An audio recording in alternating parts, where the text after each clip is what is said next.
When she chose the mechanic, the city was full of people who belonged somewhere, and Lin Anya had spent most of her life pretending she did not. By day, she was just another young office worker with a quiet voice, a neat blouse, and a name that no one in the building would remember for long. By night, she returned to a world of glass towers, private dining rooms, and decisions made over her head by men who believed bloodline was the same thing as ownership. She had come out into the ordinary world because she wanted to know what life felt like when no one was polishing it for her, and because she was tired of being loved before people even met her. What she did not know yet was that the first person to see her clearly would not come from her world at all, but from a narrow neighborhood garage at the end of a rain-soaked street. That morning, the sky over the city was a dim sheet of silver. Rain had not yet fallen, but the air already smelled wet, like the world was holding its breath. Anya stood in the mirror of her small rented apartment and tied her hair back with practiced care.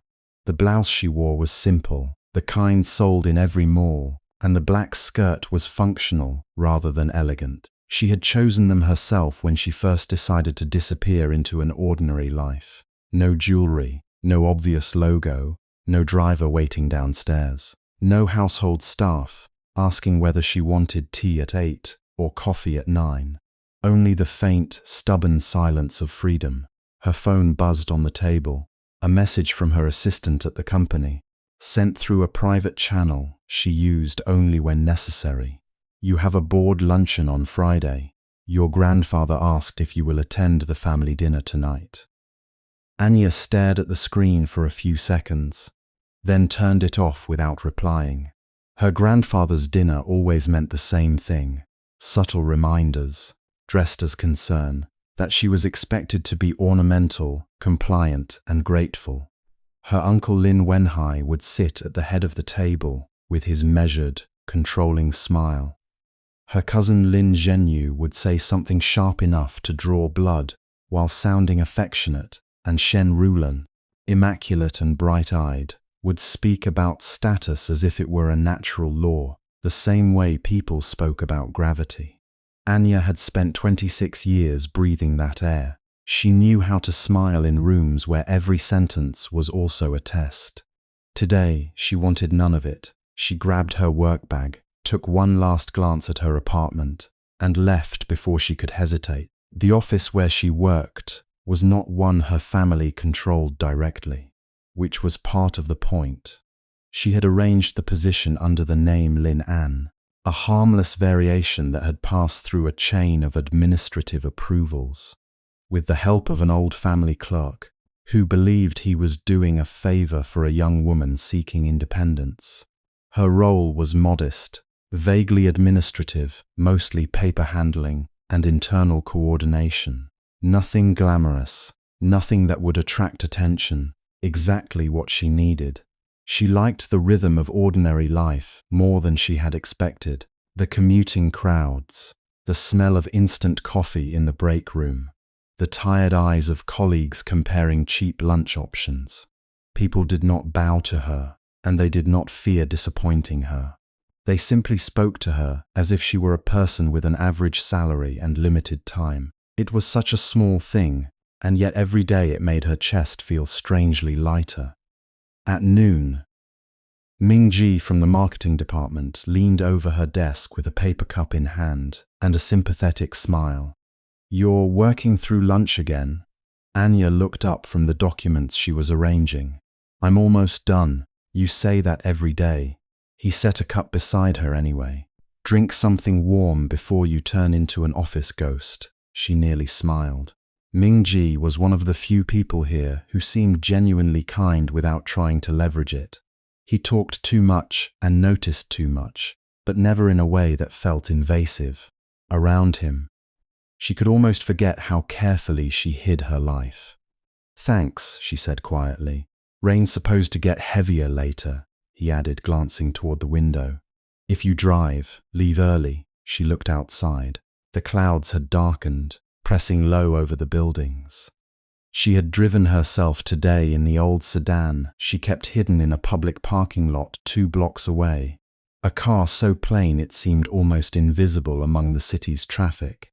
It had once belonged to a relative, then been passed down, then modified enough over the years to make it reliable. She loved it for that. It did not look like wealth, it looked like persistence. "I will," she said. But her promise was too late. By the time she left the office, rain was falling in earnest. The street gleamed black and silver under traffic lights. People hurried with folders over their heads, skirts clinging to their legs, umbrellas flipping inside out in the wind. Anya lowered her head and ran to her car, unlocking it quickly before her hair could get soaked. She got inside, started the engine, and exhaled at the familiar hum. For 10 minutes, everything was fine then. Just as she turned off the main road into a narrower neighborhood street, the engine gave a strange shudder. Anya frowned, eased the wheel, and listened. Another shudder. A warning light flashed on the dashboard. Then the sound of something grinding under the hood, rough and ugly, like metal biting metal. "No," she murmured under her breath. The car gave a final, miserable cough and died. Rain drummed harder on the windshield. The street ahead was lined with old buildings, narrow shop fronts, and faded signboards. A small repair garage stood on the corner, its metal shutter half open, with a handwritten board outside that read Zhou Auto Repair. The light inside was warm and yellow, spilling onto the wet pavement like a welcome. Anya gripped the steering wheel, then closed her eyes for a brief second. Of all the places in the city, of course it had to be here. She checked her phone signal, saw nothing useful, and stepped out into the rain. The air was cold enough to bite through her blouse. She lifted one hand to shield her face as she walked toward the garage, her heels slipping once on the slick pavement. Inside, the smell of oil, rubber, and rain-washed concrete wrapped around her. A man stood beneath the hood of a stripped-down sedan, one arm braced against the frame, the other holding a tool with the calm steadiness of someone who did not waste motion. He wore a dark work shirt with the sleeves pushed up, and though the fabric was old, his posture had the hard, unshowy grace of a person accustomed to doing difficult things without complaint. He looked up when she entered. His face was not the kind that tried to impress. It was honest in a way that made vanity seem embarrassed to be near it. His hair was damp at the temples, his jaw shadowed with the day's fatigue, and his eyes were clear, steady, and slightly guarded, not unfriendly, just careful. "Car trouble?" he asked. Anya nodded, suddenly aware of rainwater dripping from her hair onto the floor. It just stopped. He set the tool down, wiped his hands on a rag, and came to look at her vehicle through the open doorway. There was no surprise on his face when he saw the old sedan. No judgment either, only assessment, the quick practical scan of someone who lived by understanding machines before they failed completely. "Push it in if you can," he said. "If not, I'll take a look where it is." She hesitated. "Is this place busy?" He glanced around the garage. "Not right now." Something in the answer almost made her laugh, though she did not. There was no polished service speech, no attempt to upsell, no mechanical friendliness designed to make her feel indebted. He simply answered what was asked.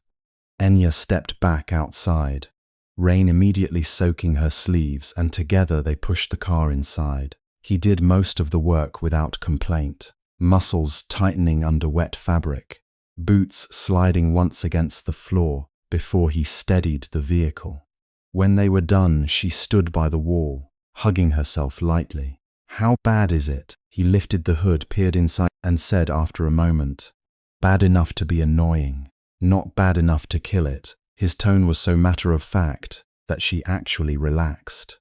"That's reassuring." He gave a faint look that might have been amusement. For a machine, yes. For the owner, maybe less so. She almost smiled again, and this time it reached her face. He noticed it, then looked away as if he had not. "Did you hear a scraping sound before it stopped?" "Yes."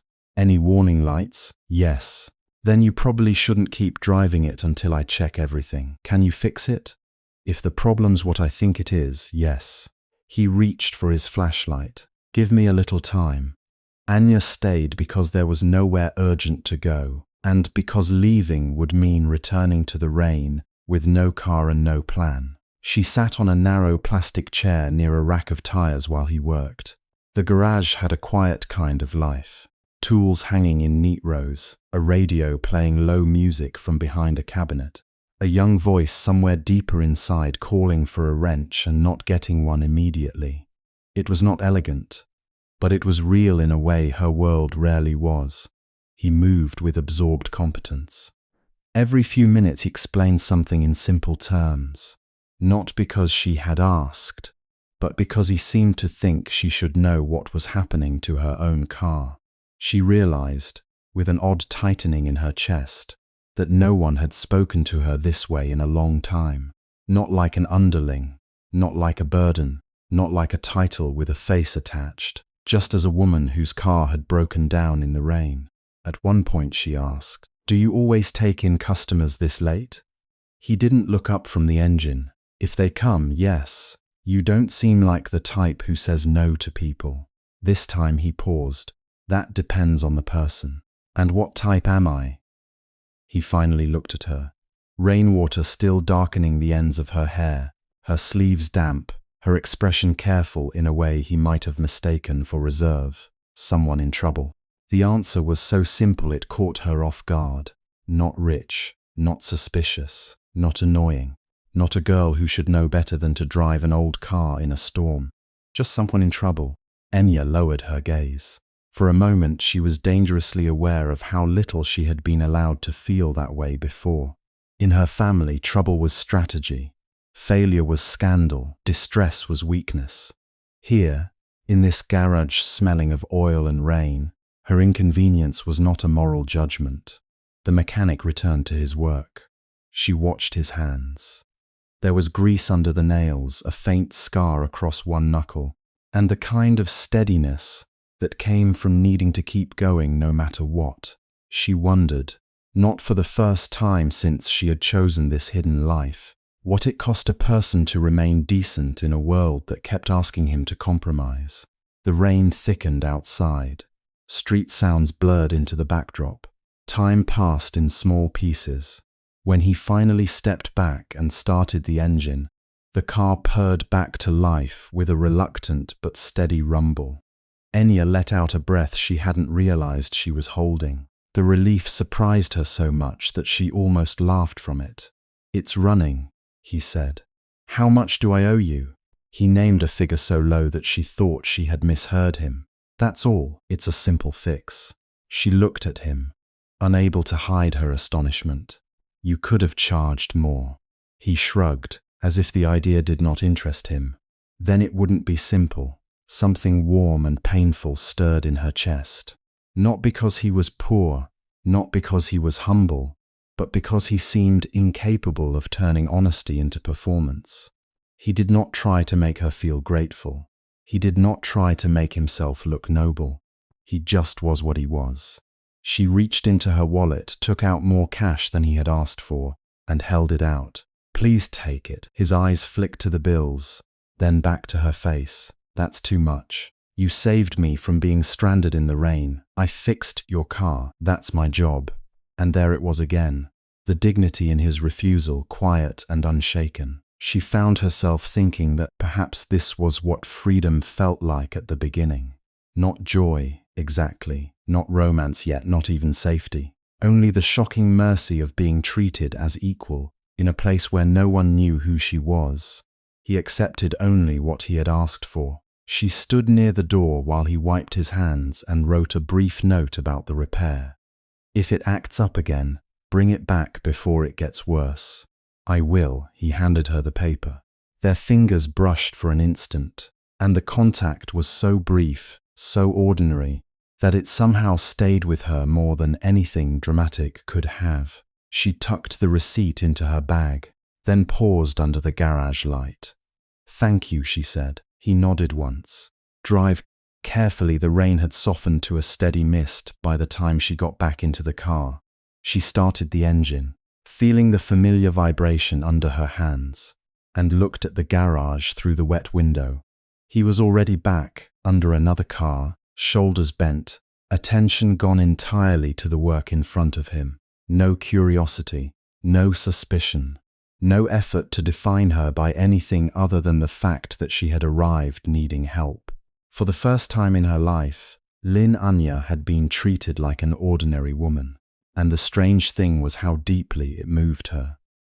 She drove away slowly, the city unfurling around her in reflections and wet lights, her heart unsettled by something tender and dangerous.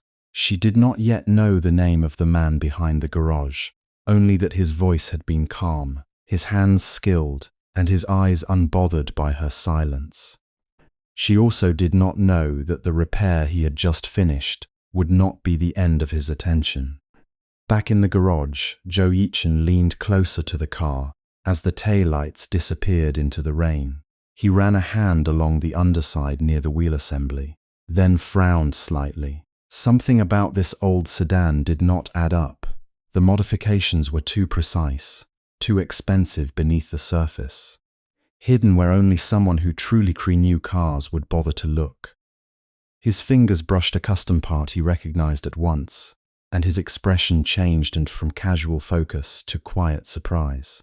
This was not an ordinary vehicle. The next morning, Lin Anya woke before her alarm.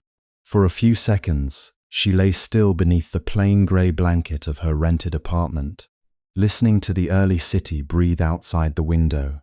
Somewhere below, a delivery scooter coughed to life. A woman shouted at a child to hurry up. Rainwater from last night still clung to the air, carrying the smell of asphalt, steamed buns, and damp leaves. It was not the kind of morning she had grown up with in the Lin family estate. Morning meant silence so polished it felt artificial. Curtains opened by themselves at 7.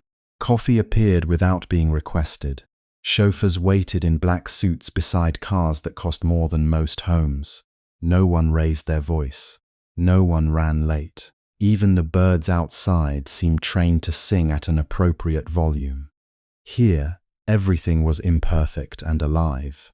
Anya turned her head and looked at the old sedan parked beneath the apartment building. From the 5th floor, it looked even more ordinary than it did up close. Faded, silver paint, a small dent near the rear door, rain stains along the window edges. It was the perfect disguise, chosen carefully from one of the older models in her family company's discontinued archives, and altered just enough to pass as a second-hand car. To anyone else, it was forgettable. To Zhou Yichen, apparently, it might not have been. The thought returned without warning. His fingers steady over the engine, his eyes lowered in concentration. The way he had refused to overcharge her, even when he could have easily invented a dozen problems.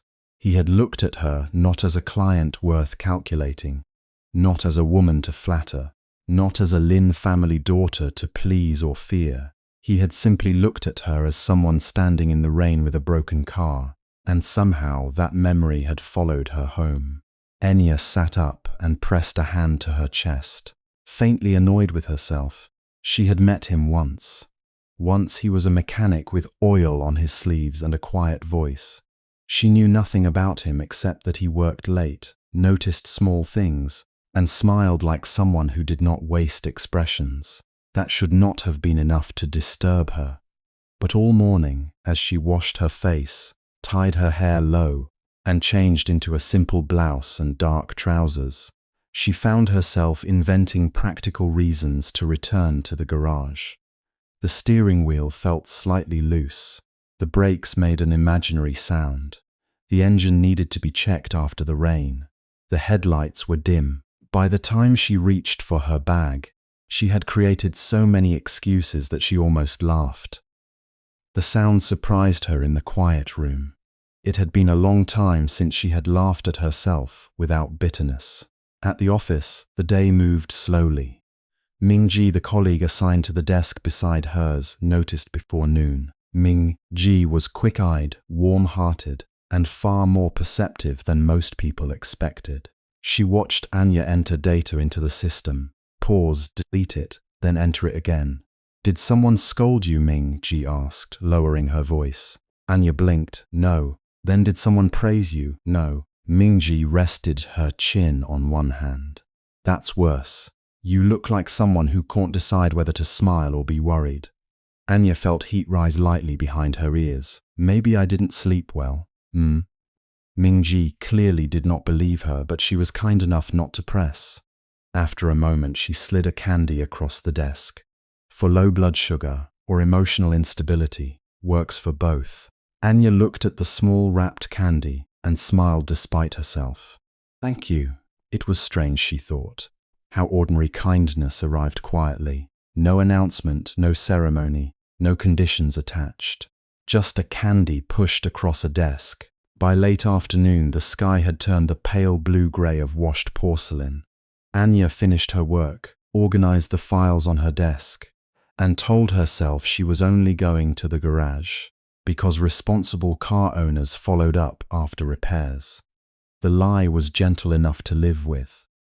When she drove into the narrow street where Zhou Yichen's garage stood, the sign above the entrance looked even more weathered in daylight. The characters were fading, one corner of the signboard slightly crooked. A row of scooters waited outside. 2 taxis were parked nose to nose near the gate. Somewhere inside, metal struck metal in a sharp rhythmic sound.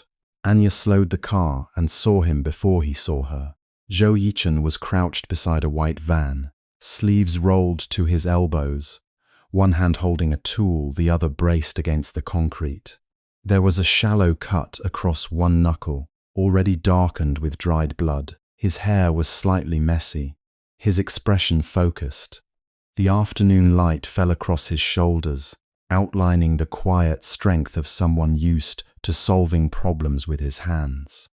Anya's fingers tightened around the steering wheel. This was ridiculous, she told herself again. Then he looked up. For a brief moment, recognition moved through his eyes. Not surprise exactly, not pleasure openly expressed, but something softer than indifference. He stood, wiped his hands on a rag, and walked toward her car. Something wrong again? He asked. His tone was calm, but there was a faint lift at the end, almost like amusement. Anya got out, holding her bag strap. I'm not sure there's a sound. What kind of sound? She paused. A very small, very guilty silence opened between them. Zhou Yichen looked at her car, then back at her. From the engine, brakes, suspension? Maybe. When turning? When turning left or right, another pause. His eyes narrowed slightly, not in suspicion, but in quiet laughter he politely refused to show. Anya lifted her chin, trying to preserve dignity. It's intermittent. That's the most difficult kind, he said seriously. But the corner of his mouth betrayed him. Anya looked away first, because if she kept looking, she might smile too openly. If you're busy, I can come another time. I'm busy, he said, then glanced at the garage full of waiting vehicles, but not too busy to check whether your car is inventing sounds. This time she did laugh softly. It changed something. The garage, which had seemed rough and unfamiliar yesterday, felt warmer with that small sound between them. Zhou Yichen gestured for her to drive the sedan inside. He guided her with efficient hand movements, then opened the hood and began checking with the same care he had shown the night before. Anya stood a few steps away, watching. She noticed how he did not rush simply because she was waiting. He listened to the engine, checked the belts, inspected the tires, then crouched beside the front wheel. His movements were economical, never theatrical. In her world, men often performed competence when they knew they were being watched. Zhou Yichen simply worked after a while, he said. There's no serious issue. Tire pressure was a little uneven. I adjusted it. Anya leaned closer. So the sound may have been your imagination. He said it so gently that she had no reason to be offended. Still, she raised an eyebrow.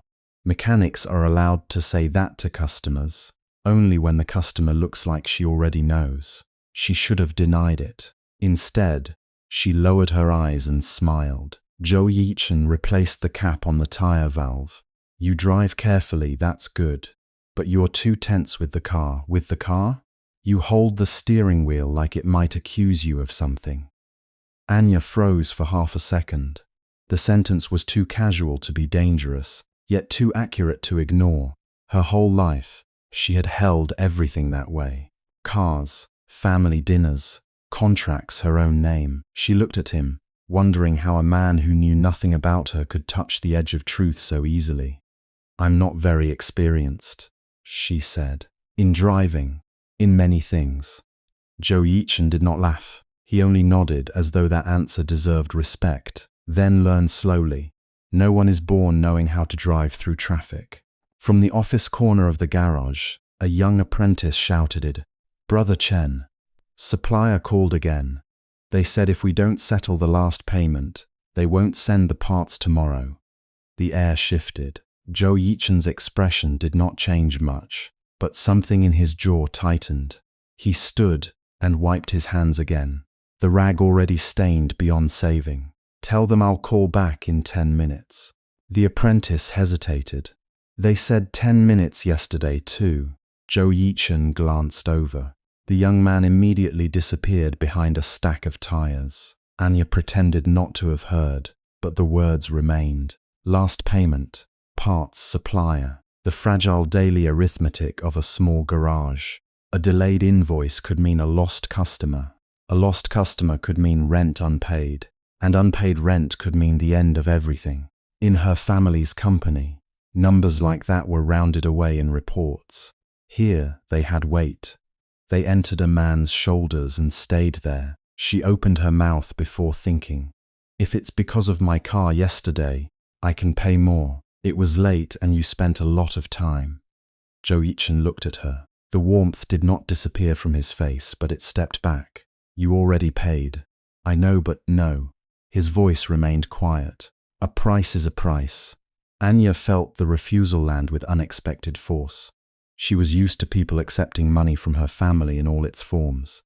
Gifts, favors, donations, investments, apologies.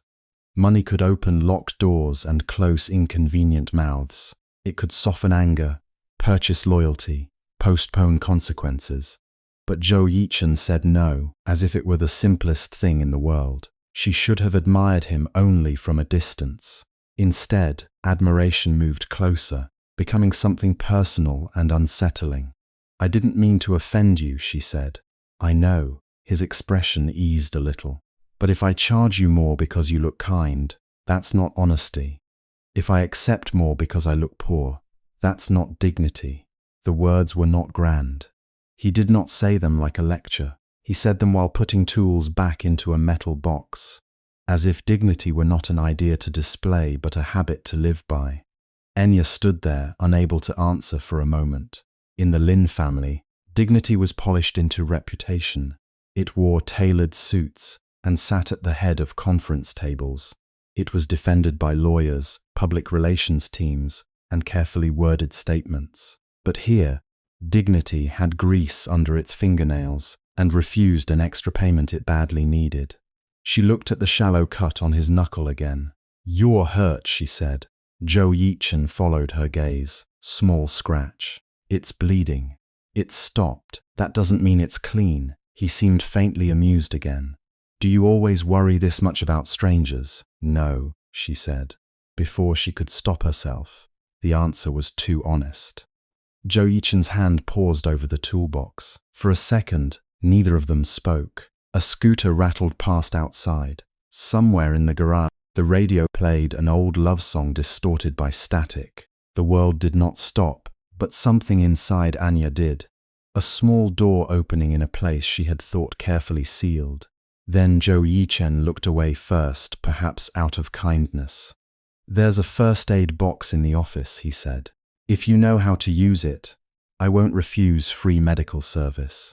Anya followed him into the small office at the side of the garage. It was barely large enough for a desk, 2 chairs, a filing cabinet, and a kettle balanced on a stool. Receipts were clipped together on a wire. A child's drawing was taped to the wall, a crooked car beneath a smiling sun.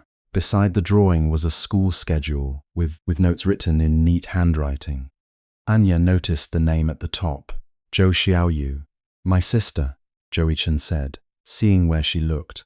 She thinks the garage needs decoration.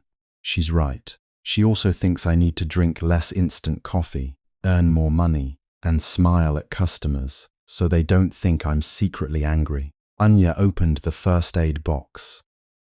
That's a lot of management for one person. She's 16. At that age, everyone thinks they can manage the world. There was affection in his voice, lightly covered but unmistakable. Anya cleaned the small wound with antiseptic. Zhou Yichen did not flinch, but she felt the tension in his hand. His fingers were rough, marked by old burns and tiny scars. These were hands that had worked through cold mornings, late nights, unpaid overtime, and stubborn engines. Hands no one had protected. Does she study nearby? Anya asked. Third high school. She's preparing for exams. That must be expensive. The words slipped out naturally, but she regretted them immediately. Zhou Yichen did not pull his hand away. Everything important is expensive. There was no self-pity in his voice, only fact. Anya wrapped the bandage carefully. And you pay for it alone. Our parents passed away years ago. He said it steadily, as if the grief had been folded away and carried so long it no longer made noise. So yes, I pay for it. I'm sorry you didn't cause it. The answer was blunt but not unkind. Anya looked up. Their faces were closer than she expected. In the cramped office, with the scent of antiseptic and engine oil between them, the distance between heiress and mechanic, between hidden truth and ordinary life, felt dangerously thin. She tied off the bandage. Done. Zhou Yichen lifted his hand, examining her work. Not bad. Office workers have hidden skills. Anya's heart gave a small, foolish jump at the phrase office worker. That was what he believed she was. That was what she had asked the world to believe. For the first time, the lie hurt not because it was dangerous, but because he had spoken it with trust. I learned from... She stopped. From private medical staff, from emergency training at elite schools, from a childhood where even falling off a horse produced 3 doctors within 5 minutes. She changed the sentence. From being clumsy. Zhou Yichen accepted it without question. Then your clumsiness is useful. Outside, the apprentice called again, this time more cautiously. Zhou Yichen glanced at the door, then at the old clock above the filing cabinet. You should go, he said. Evening traffic gets bad. Anya nodded, though she did not want to leave. The realization startled her. She had come here with a flimsy excuse, expecting perhaps a few words, a small confirmation that last night had not been imagined. Instead, she found herself reluctant to step back into the version of life where every name, every gesture, every relationship had to be inspected for motive. At the car, she took out her phone. How much for today? Zhou Yichen shook his head. No charge. You adjusted the tire pressure. That takes 2 minutes. And checked the car. Your imaginary sound wasted more time than the actual work. She looked at him, half embarrassed, half amused. So you admit you knew. I suspected. And still checked. You drove all the way here. It would be cruel to expose you immediately. Anya laughed again, and this time he smiled with her. But real. The smile changed his face, softening the guarded lines around his eyes. Anya suddenly understood that some people became beautiful, not because they were flawless, but because they revealed warmth sparingly, making each glimpse feel earned. She got into the car slowly. Before closing the door, Zhou Yichen leaned down slightly. If there's really a problem, come back. If there isn't... He stopped. Anya held her breath without meaning to. If there isn't, she asked. He looked at the steering wheel, then back at her. You can still come back, but invent a better excuse. The sentence was simple, almost teasing, yet it fell into her heart with the weight of an invitation. Anya's fingers curled around the edge of the door. For years, people had invited her to banquets, charity galas, investment forums, yacht weekends, and private dinners arranged for alliance rather than affection. Those invitations had been printed on thick paper, embossed in gold, carried by assistants, confirmed through secretaries. This one was given beside a battered sedan, under a fading garage sign, by a man with a bandage on his knuckle, and it felt more precious than all of them. "I'll try," she said softly. She had just started the engine when her phone vibrated inside her bag. At first, she ignored it. Then it vibrated again and again. A cold thread of unease slid through her chest.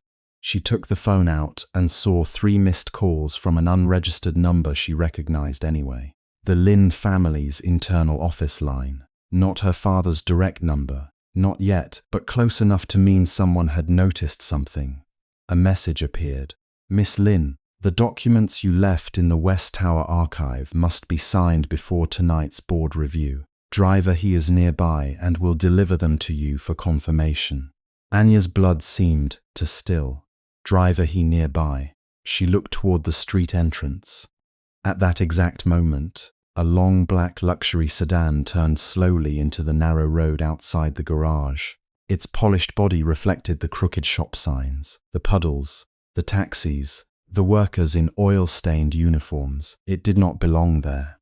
Everything about it was too smooth, too silent, too expensive. Even before it stopped, Anya recognized the license plate.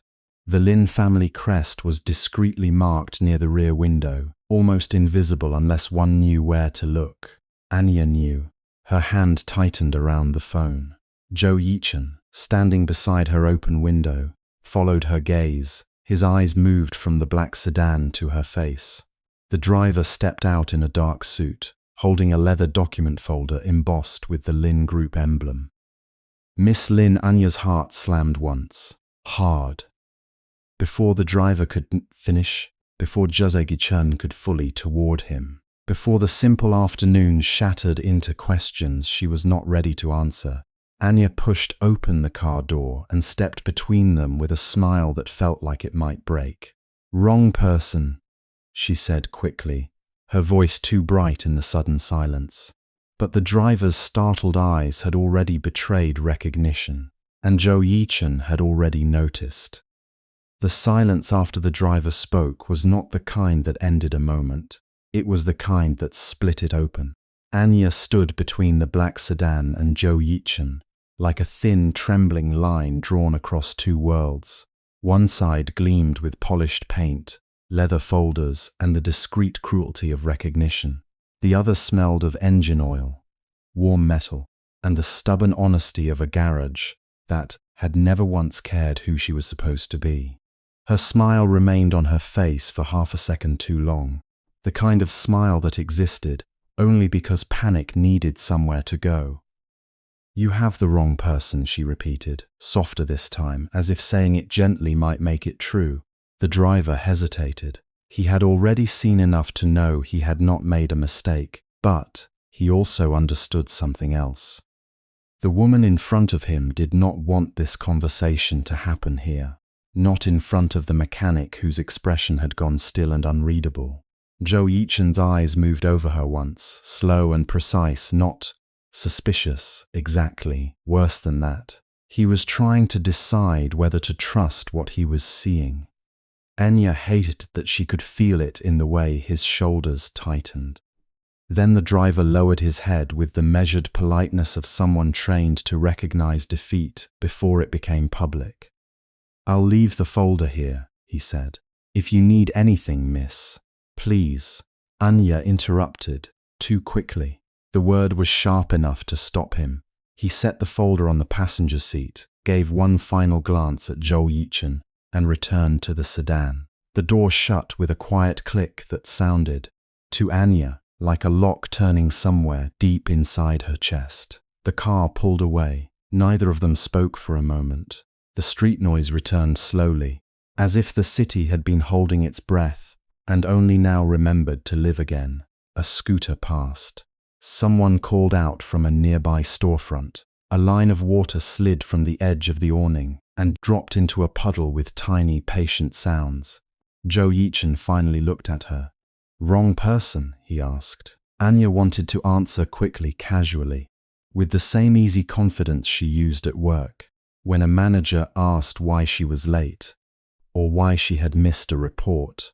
but lying to him now felt like trying to build a wall out of paper in the rain. So she lowered her eyes and said nothing. That silence was answer enough to make his jaw tighten, but not enough to make him cruel. He only nodded once, as if accepting that there were things she was not willing to explain, at least not here. You should go, he said. The words were calm, that made them hurt more. Anya looked up. Yichen. He turned away from her before she could finish. Not in anger, in restraint. There was a difference, and she felt it because she had spent her whole life around people who never bothered to hide their contempt, while he had just hidden his disappointment from her so that she would not have to see it full force. He bent to lift the hood of the damaged car again, as if the engine had become simpler than the person standing beside him. Anya stayed. The world around them resumed its ordinary shape, but something in her had already shifted. It was not just fear anymore. It was the unbearable knowledge that if she continued to stand there, she would either confess everything or lose the only man who had ever made her feel unguarded. So she said, quietly, "I'll come back later." He didn't answer, but when she reached for the door handle, he spoke without looking at her. "If you're going to lie," he said, "at least do it to someone who hasn't started believing you." Her hand froze. The words were not loud, but they cut cleanly. Not because they were cruel, because they were honest. Anya swallowed hard, nodded once even though he could not see it, and got into the car. For the rest of the drive back to the office, she stared out the window and tried to breathe like a normal person. That was the problem with living two lives. Each one demanded a different kind of self, and the longer she switched between them, the harder it became to remember which one was real. At the company, the fluorescent lights were colder than the garage's harsh daylight. Her desk was exactly where she had left it. Her email inbox was full. Her phone kept blinking with messages. Ming-Ji passed by twice with a stack of files and glanced at her face the second time, slowing just enough to notice that something was wrong. "You look like you've been in a fight," he murmured. Anya gave a small, automatic smile. "Just tired." He studied her for a second, then handed her a folder. The marketing meeting got moved to 3. "Don't disappear again." The warning was gentle, but it still made her throat tighten. She had disappeared already, more times than anyone here knew. By 3 o'clock, she had done enough work to appear functional and said enough at the meeting to avoid suspicion. By 5, the office floor had thinned into a quiet hum of phones, printers, and people leaving early if they had the privilege of leaving early. Anya held on through the last wave of tasks, then gathered her things with the careful speed of someone afraid of being seen wanting to escape. The garage was on the edge of the city, wedged between a shipping warehouse and a row of small shops that had survived because the rent was lower than the pride of the people who worked there. The first time she came, she had thought the place looked temporary, as if it could vanish with one bad month. Now she understood it better. It stayed because people like Zhou Yichen kept choosing to stay with it. He was under a car when she arrived. Only his boots were visible at first, the soles planted on the stained concrete floor, his body hidden beneath the chassis. The radio played softly from somewhere in the back, a song with a tired melody that matched the hour. A wrench clinked somewhere behind the shelves. The air carried grease, dust, and the faint smell of instant noodles. Anya stood at the doorway for a moment, watching the quiet labor of the place. Then Zhou Xiaoyu's voice floated from inside, bright and practical. "If you're here to see my brother, you'll have to wait. He's pretending not to be hungry again." "A little girl?" "No, young woman," still with traces of adolescence in the way she leaned out from behind a stack of tires, her hair tied back carelessly, her face pale but lively. She looked tired in the way children of struggling families often did, as if sleep had become a luxury that didn't belong to them. Yet her eyes were sharp. Anya smiled. "He does that often." Xiaoyu made a face. "Every day. He thinks food is optional. From under the car came a muffled sound that might have been annoyance or amusement. A moment later, Zhou Yichen slid out on a mechanic's creeper, wiping his hands on a rag. There was a faint smear of grease on his cheek. He looked more tired than he had earlier, but when he saw Anya, the expression in his eyes changed in a way that made her heart ache. Not warmth exactly, more like reluctant relief. "You came back," he said. "I said I would." He stood, dusted off his hands, and glanced at Xiaoyu, who immediately looked between them with obvious curiosity. "Go eat," he told her. "I already ate. Then go study."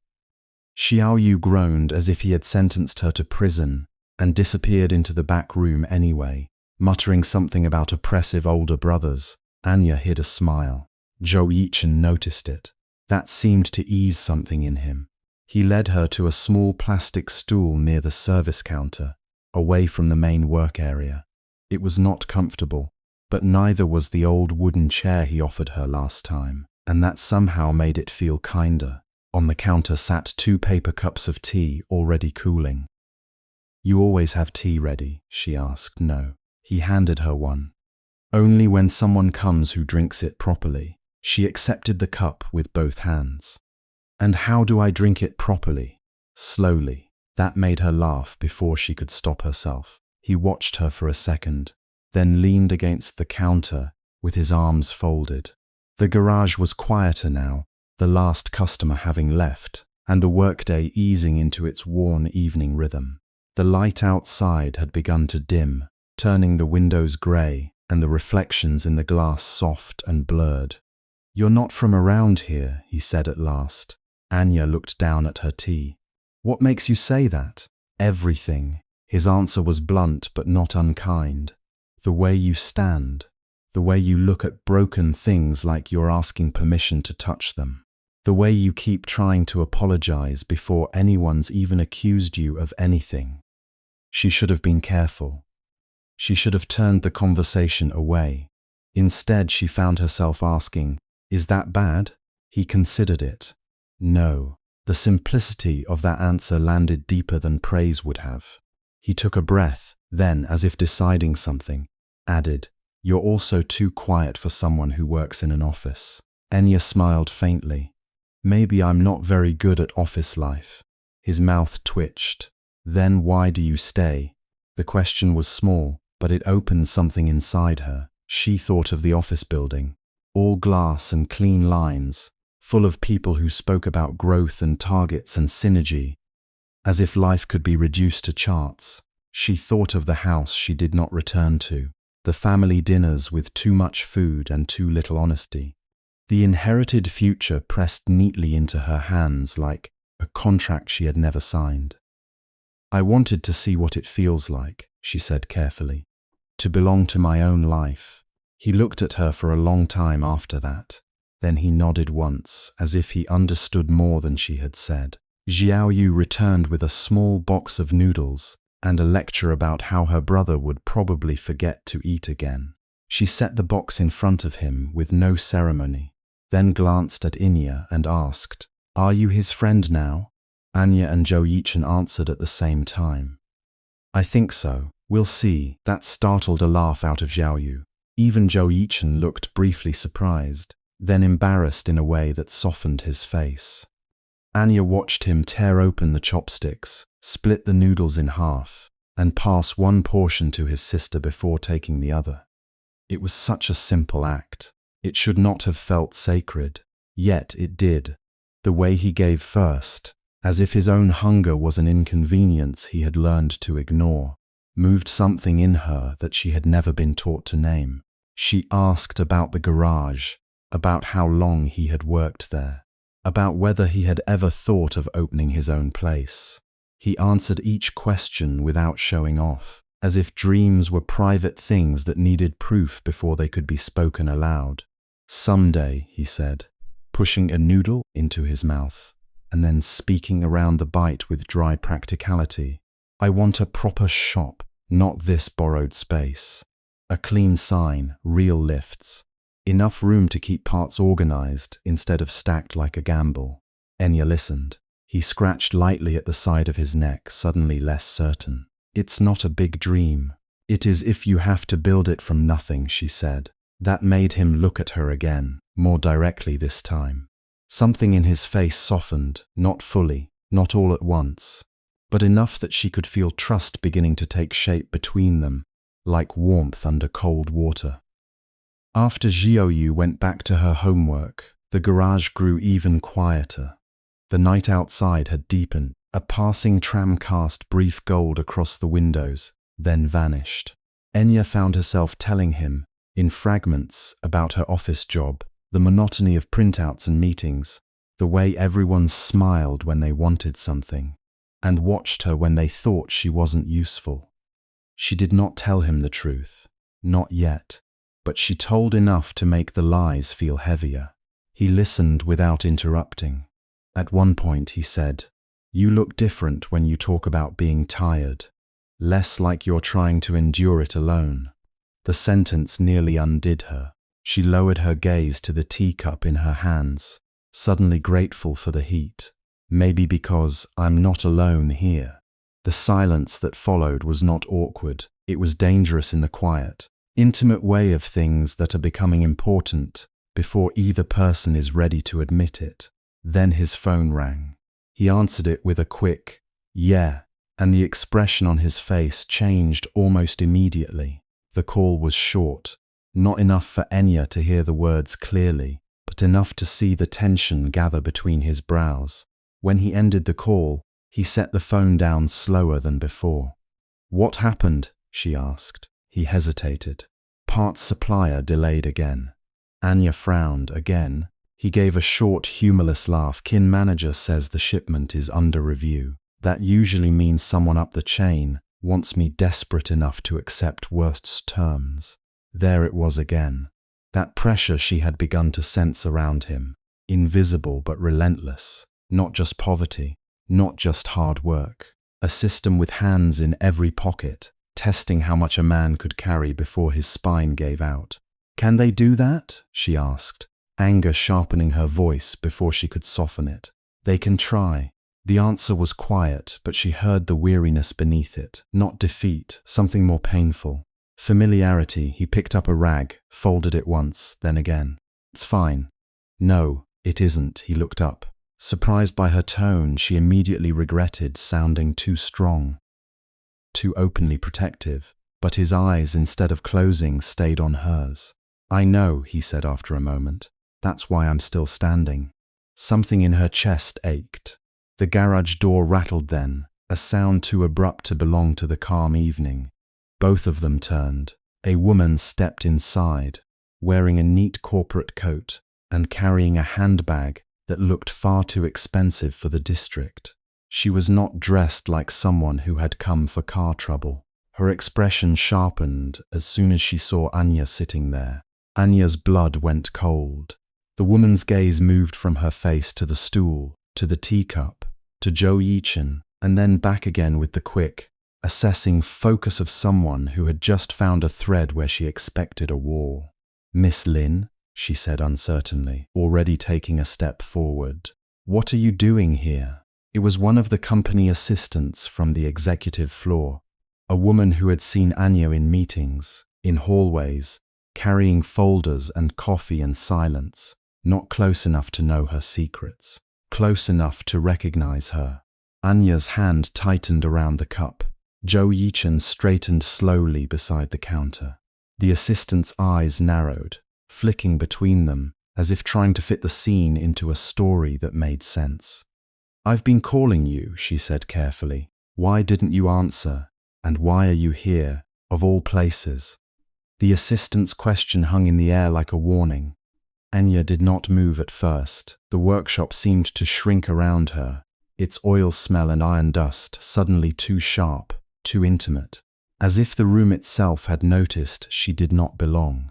She could feel the pulse at her throat. Her instinct was to deny, to smile, to make the moment small enough to escape. That was what people like her had been trained to do.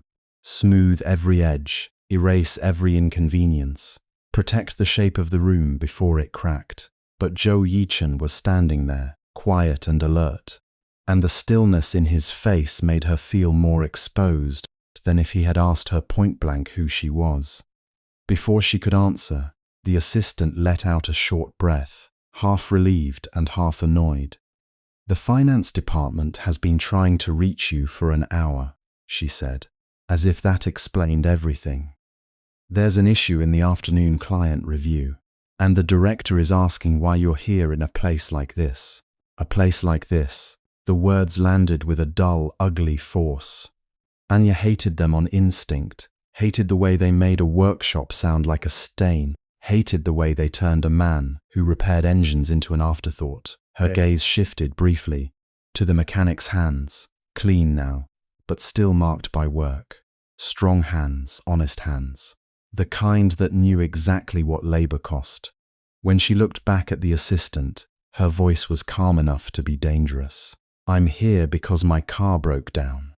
The assistant hesitated, clearly not satisfied, but the sharper edge in Anya's tone made her stop. "Then you should have called for a company car." Anya almost laughed. Company car, as if inconvenience itself belonged to a class. She set the cup down with deliberate care. "I did not ask for your opinion." The assistant blinked. In the office, Anya was the quiet one, the one who filed reports without complaint, who nodded when spoken to, who seemed too soft to be difficult. People mistook silence for weakness, they always did. But if there was one thing living between two worlds had taught her, it was that silence could also be a form of endurance, and endurance eventually learned how to bite. The assistant recovered quickly, but not quickly enough to hide her irritation. "Miss Lin, I'm only trying to remind you that the chairman doesn't like delays." Of course he didn't. Men like Lin Wenhai did not like anything they could not control. A small motion in the corner of the room drew Anya's attention. One of the apprentices, a boy of perhaps 19, thin as a wire, sleeves rolled up past his elbows, had been standing near the back with a stack of invoices.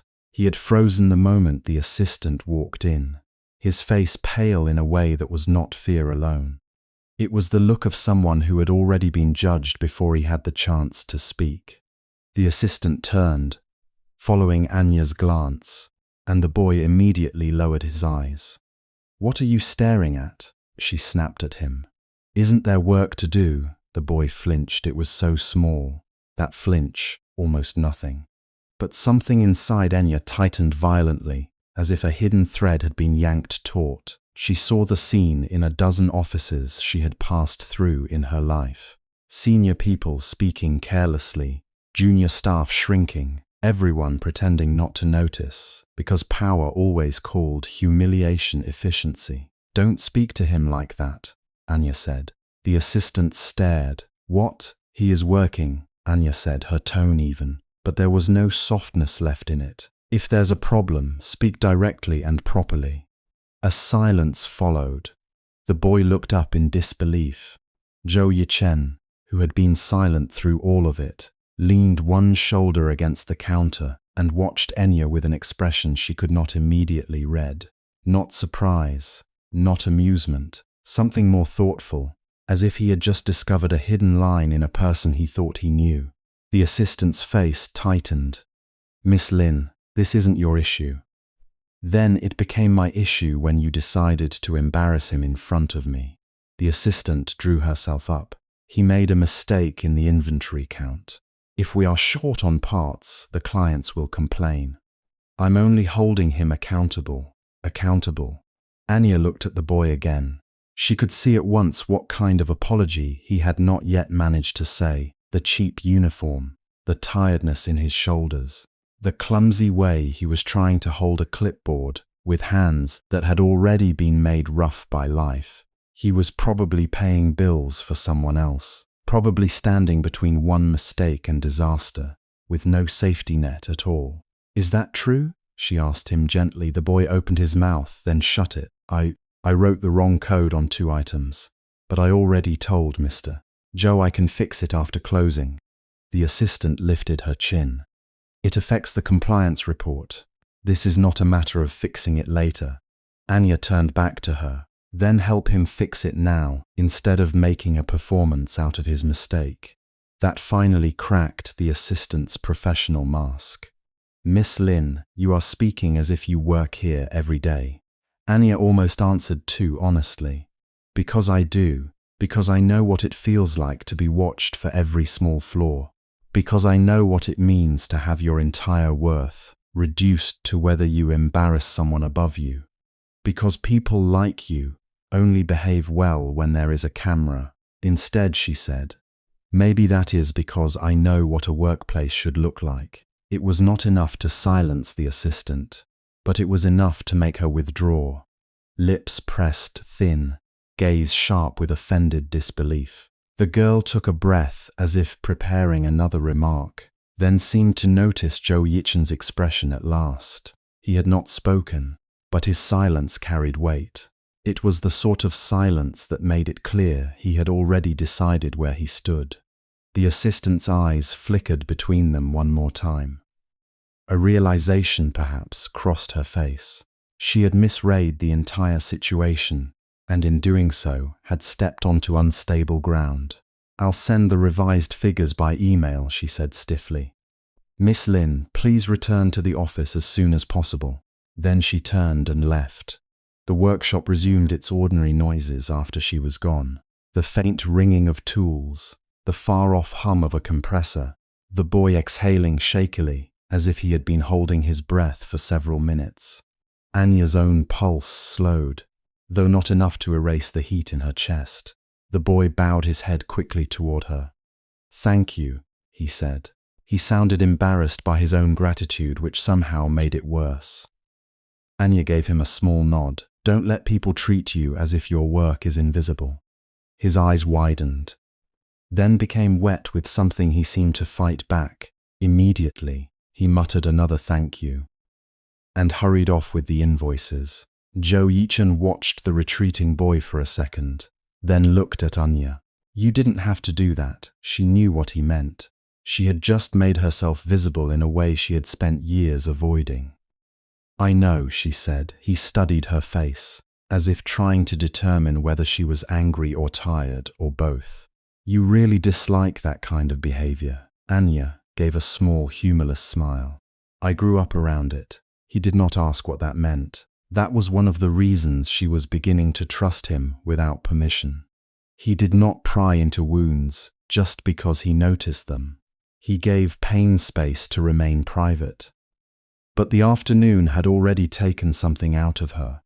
The courage that had carried her through the confrontation began to drain, leaving behind a quieter ache, the kind she could not name too easily. The assistant's words, the hidden evaluation in her colleague's eyes, the endless effort of living in a place where every relationship could be corrected by money, title, or fear. At work, she had always been careful. The role she wore was modest, obedient, forgettable.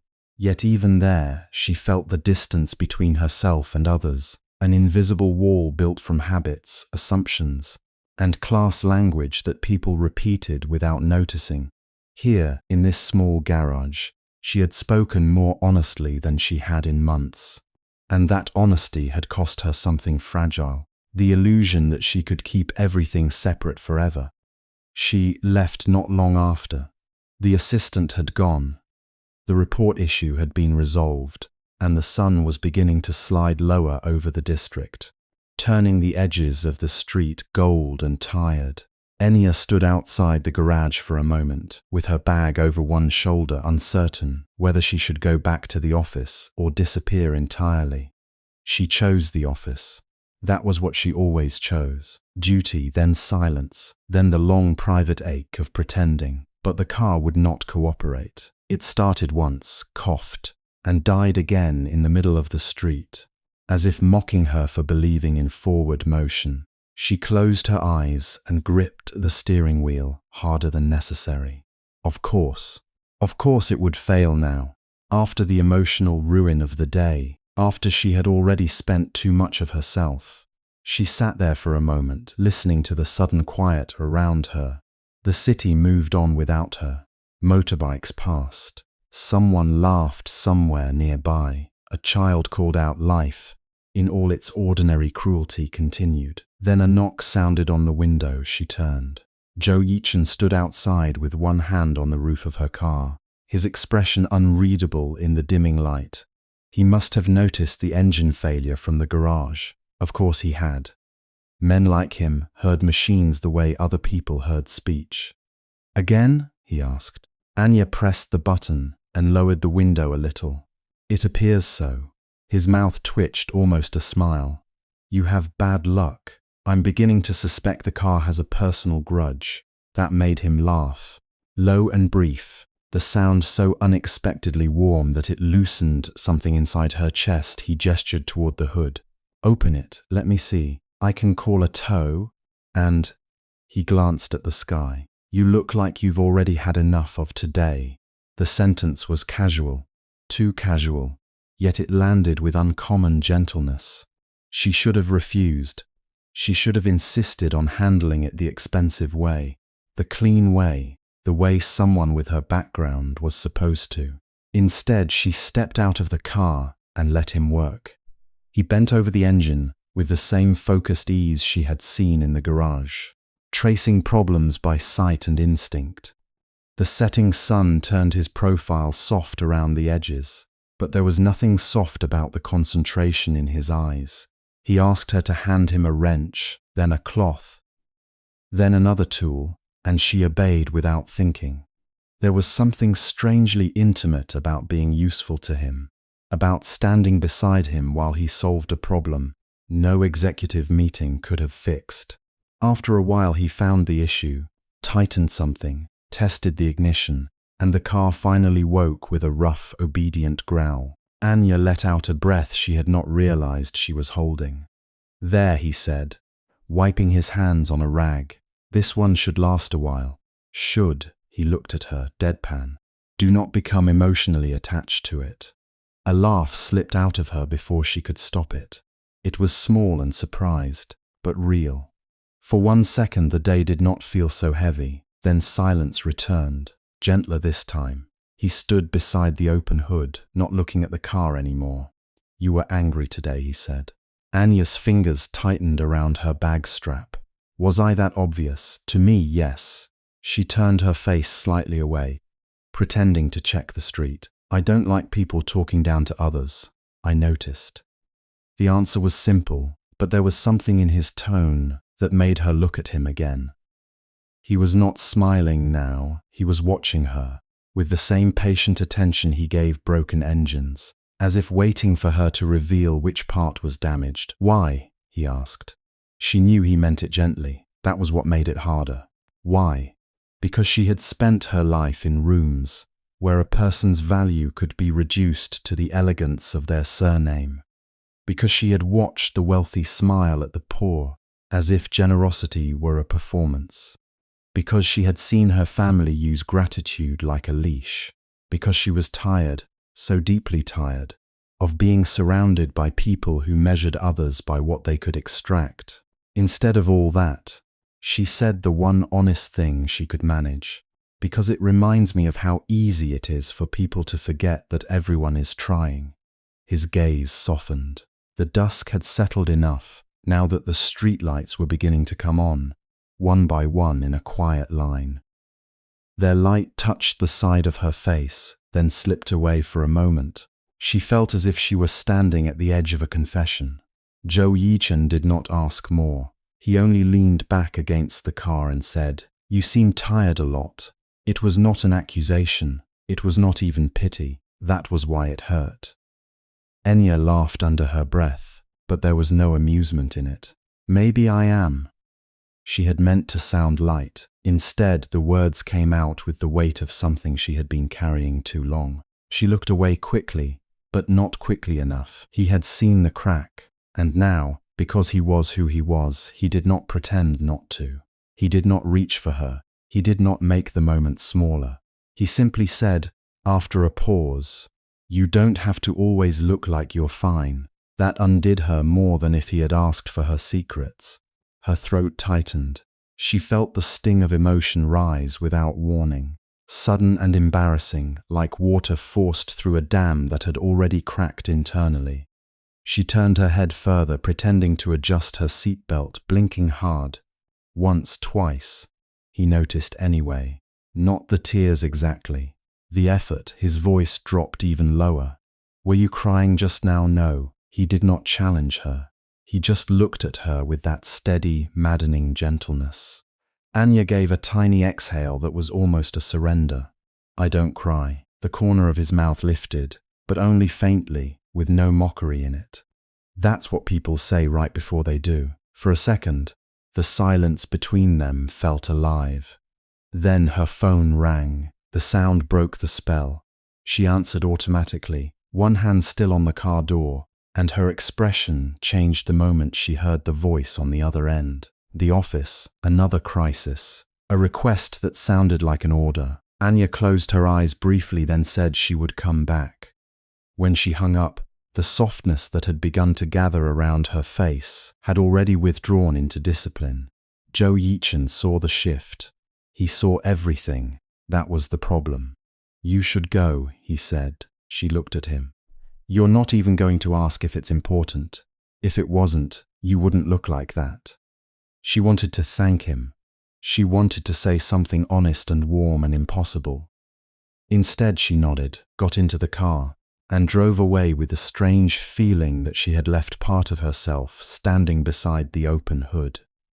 Back at the office, the lights were bright and cruel. Faces turned when she entered, then quickly turned away again. Someone asked about the report.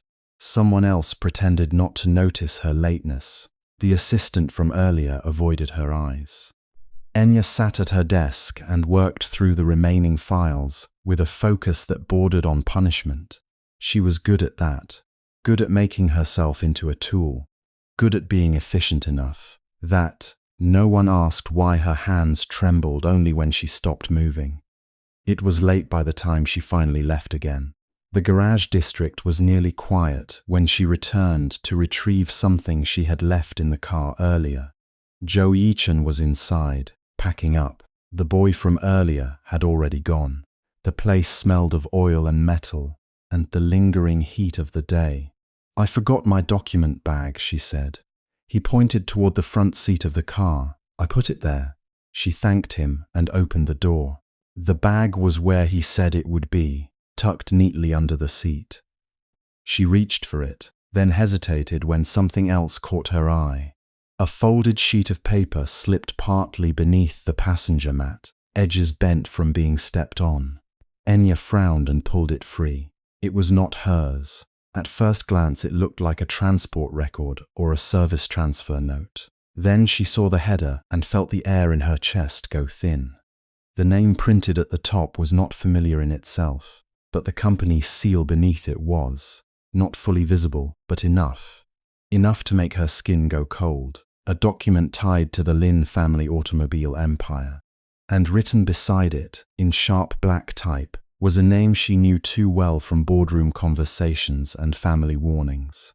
A name that meant money, leverage, and the kind of power that moved quietly before it struck. Anya's fingers tightened around the page. Whatever had been happening around Zhou Yichen was not random.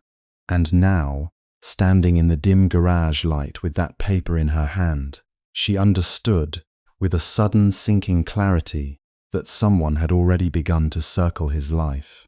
Anya folded the paper again and again, until the creases were sharp enough to hurt her fingertips. She did not know what she was trying to hide from first. The truth printed on the page, or the look in Zhou Yichen's eyes if he saw it. The garage was quieter now. The late afternoon light had thinned into a pale gold that slid over the oil-stained floor, over the open hood of the sedan, over the racks of tools hanging in patient rows, like things that had earned their place by surviving use. Somewhere deeper inside, a compressor started and stopped with a tired sigh.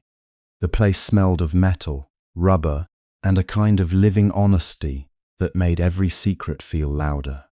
Yichen was standing beside the workbench, one hand on the edge of it, his sleeves rolled up, his face half turned toward the window, as if he were listening to the street. He had not asked what she found. That, more than anything, made her uneasy. He had noticed. Of course he had noticed. Anya tucked the paper into her bag and forced her breathing to steady. The lie did not disappear just because she wanted it to. It settled into her chest, warm and heavy as a stone. When she looked up, Yichen was already watching her, not openly, not in a way that demanded anything from her, but his gaze had that same quiet precision he used when he listened to an engine. He did not rush to conclusions. He waited for patterns. "Is something wrong?" he asked. His voice was calm, but she heard the question beneath the question. Anya shook her head too quickly.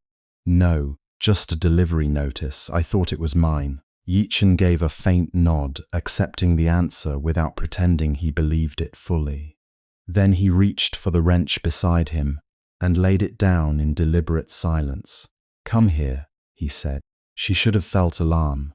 Instead, her pulse lifted in a strange, treacherous way because she trusted the way he said it, not as an order, as if he were making room for her in a world that often had none. He moved to the car and tapped the open hood.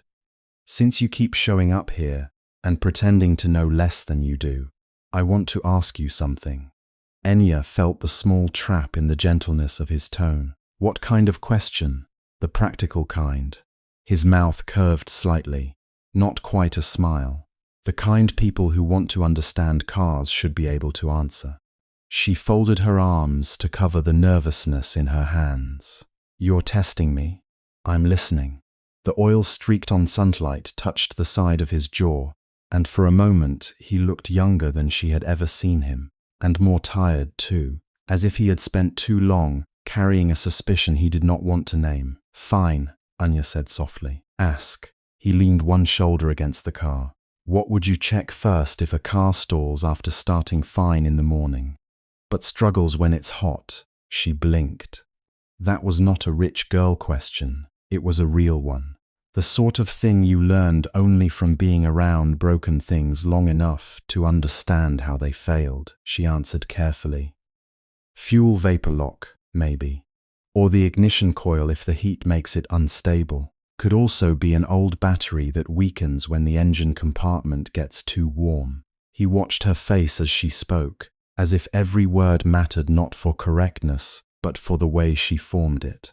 "Good," he said. The single word should have relaxed her. Instead, it tightened something in her chest. Approval from him felt too intimate, as if he had already made a room inside himself where her voice belonged. He asked another question. "If the alternator warning light comes on, do you keep driving? Not for long," she said. "Only enough to get somewhere safe. If the battery drains completely, the engine dies. What if the owner says they need to just make it to work and insists it's fine?" Anya looked at him, then at the car. "Then the owner is lying to themselves, or they can't afford not to be." The answer landed between them. Yichen's eyes shifted just once toward her bag, toward the paper she had hidden, toward something he still did not name. He pushed off from the car and began closing the hood with controlled force. "And money?" he asked. She paused. "What about it? Let's say someone comes to you with an impossible repair. The bill is more than the car is worth. What would you tell them?" Anya hesitated because this was no longer about engines. "I'd tell them the truth," she said. "If the car can still run, they should repair it if it matters to them. If it doesn't, then they shouldn't sink everything into keeping it alive just because they're afraid to let go." Yichen looked at her for a long moment. "You say that like you've never had to choose," he said quietly. Anya nearly laughed, but the sound would have been brittle. If he only knew how many expensive things in her life had been repaired, not because they mattered, but because no one in her family could bear the embarrassment of replacing them too soon. If he only knew how often money had disguised itself as love in her world. Polished and practiced and cold, she lowered her gaze. "Everyone has choices." "No," he said. "Some people have options. Those aren't the same thing." The words struck her harder than she expected, because they were not spoken with resentment. He said them like a fact, a simple truth he had lived too long to romanticize. The garage door was open wide enough for the evening air to move through. Outside, traffic murmured in the distance. A motorcycle passed. Then a child laughed somewhere down the lane, bright and brief. Ordinary sounds. The kind she had once thought were background noise. Now they felt precious in their plainness. Anya took a breath. I know repair work doesn't always mean saving something, she said. Sometimes it just means giving it one more honest chance. Yichen's expression softened almost imperceptibly. That was the trouble with him. He did not make her feel forgiven. He made her feel seen. And there was no defense against that. He moved to the side of the car and pointed at a panel she had once seen him remove with swift, practiced hands. Then tell me this. Why do some people overpay for parts even when cheaper ones work fine? She frowned in thought, glad for the distraction and ashamed of how desperately she wanted to please him. Because they think price guarantees quality, or because they want to feel secure. And what do you think? I think, she said slowly, that sometimes people buy certainty because they're afraid of being cheated. His eyes held hers. And if they've already been cheated before? The question hung there, fragile and sharp. Anya knew he was not talking about parts. She spoke carefully. Then they become cautious. Maybe too cautious. But that doesn't mean they stop wanting to trust someone. Yichen's jaw tightened, then relaxed. He looked away first. For a while, neither of them said anything. He went back to the workbench, picked up a rag, and wiped his hands with the slow, restless motions of a man trying to tidy his thoughts. Anya stood near the car, her fingers curled around her bag strap. It was strange how silence with him never felt empty. It felt full of things neither of them could afford to say. At last he asked, "Why did you really come here today?" The question was so direct it almost made her flinch. She could have lied. She had practiced enough lies in polished rooms to know how easily they could be made to sound gentle. But she was tired, and the truth she could offer him was so much smaller than the truth she carried. "I wanted to see you," she said. Yichen looked up. The garage seemed to narrow around that sentence. Her own heartbeat became too loud. She wondered if she had given herself away beyond repair. But he did not smile. He did not accuse. He only studied her with that same careful gravity, as if the answer had cost her something. Then he said, "That's also an answer." Anya let out a breath she hadn't realized she was holding. "You make that sound like a verdict." "No," he said. "Like a beginning." The words moved through her with a warmth she could not name. He walked past her to a shelf of spare filters and began sorting them by size. His movements were steady, but she noticed the way his shoulders had loosened, just slightly, as if some part of him had accepted that she was not leaving yet. Anya stepped closer. "You ask me practical questions," she said, trying to hide how shaken she felt. "Are you satisfied?" He gave a low sound that was almost a laugh, not even close. "Then, what do you want to know?" He stopped sorting and looked at her. There was nothing careless in his face now, no teasing, no easy confidence. Only the quiet vulnerability of a man deciding whether to step closer to something he wanted and did not fully trust. "I want to know," he said, "whether you're the kind of person who stays when things get hard." Her throat tightened, because the honest answer was yes, too often. She stayed in rooms where she was misunderstood, in a family that treated affection like leverage, in a life that had never asked what she wanted until she ran from it. But, with him, staying meant something else entirely. It meant choosing to be known. "I don't leave easily," she said. Yichen's gaze dropped briefly to her mouth, then returned to her eyes with visible restraint. When he spoke, his voice was lower. "That can be a strength," he said, "or a problem. Which one am I?" He was quiet for a second too long.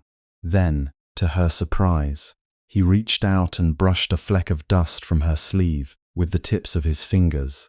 The gesture was small enough to be nothing, and yet it made her entire body go still. I haven't decided, he said. His hand did not linger, but the contact stayed. Anya should have stepped back. Instead, she smiled, faint and helpless. Because there was something almost tender in his caution. He was testing her, yes, but he was also fighting against his own hunger for trust. That hurt more than suspicion ever could. The afternoon faded into evening. They worked together for another hour, with Yichen showing her how to listen for uneven engine idle, how to spot a loose belt by the sound it made under strain, how to distinguish a cheap repair from a careless one. She answered when she could, asked questions when she dared, and every time he corrected her, he did it with a patience that made her chest ache. At one point, he held the flashlight while she peered under the chassis, and the beam cut a bright line across her wrist. She glanced up and found him looking at her, not at the car. "What?" she asked softly. He shook his head once. Nothing, but his expression had changed. The suspicion was still there, hidden beneath the surface. Yet now it was tangled with something more dangerous. Attention, interest, the kind of curiosity that did not want to expose her, but wanted to know her. Completely. That was when Anya understood how much harder the lie would become. Not because he was close to uncovering it, because she was beginning to feel the cost of hiding from him, more than the cost of telling him. When they finally stepped outside, the sky had gone violet at the edges. The lane in front of the garage was full of scooters, delivery bikes, and old sedans, with dents that did not bother their owners enough to matter.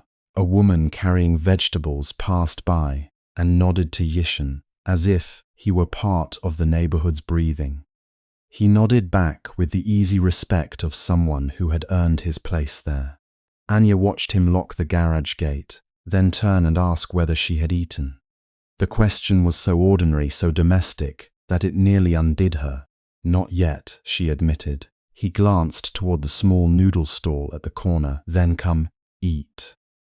"I can pay," she said automatically, then regretted it the moment the words left her mouth. He looked at her, amused and a little exasperated. "I know you can." She bit her lip. "I just meant—" "I know what you meant." The corner of his mouth lifted. "Come on." She followed him, and the distance between them on the street felt different from the distance in the garage. Out here, under the half-lit signs and noisy evening life, they could almost pass for any other pair walking home from work. Almost. Anya noticed the way he chose the cheaper table without hesitation, the way he ordered without glancing at the menu, as if he had learned long ago not to waste time on pretend choices. She noticed, too, how he adjusted the chair for her before sitting down himself. "You don't have to do that," she said. He looked up from the chopsticks he was unwrapping. "Do what?" "Treat me carefully." His answer came after a pause. "Maybe I want to." The stall's steam rose between them, fragrant with broth and scallions. Somewhere nearby, a television muttered from a shop interior. Everything around them moved with a life that did not know the shape of her secret. Anya lowered her gaze to her bowl and pretended the warmth in her eyes was from the steam. Then her phone buzzed once in her bag. She almost ignored it. Then she saw the caller name. Not family, not someone she wanted to answer. Ming-Ji. She stepped away from the table and answered under her breath, already aware that something was wrong from the way her colleague did not bother with greetings. "Anya, listen," Ming-Ji said, voice tight. "I don't know why I'm telling you this, but your family's driver just came looking for you. People in the district office. He said the heiress has been seen in a working-class neighborhood."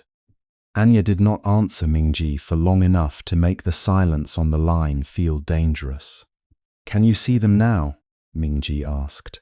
Anya turned slightly, her back to the noodle stall, her eyes sweeping the street. The evening had deepened, and the neighborhood looked the same as it always did.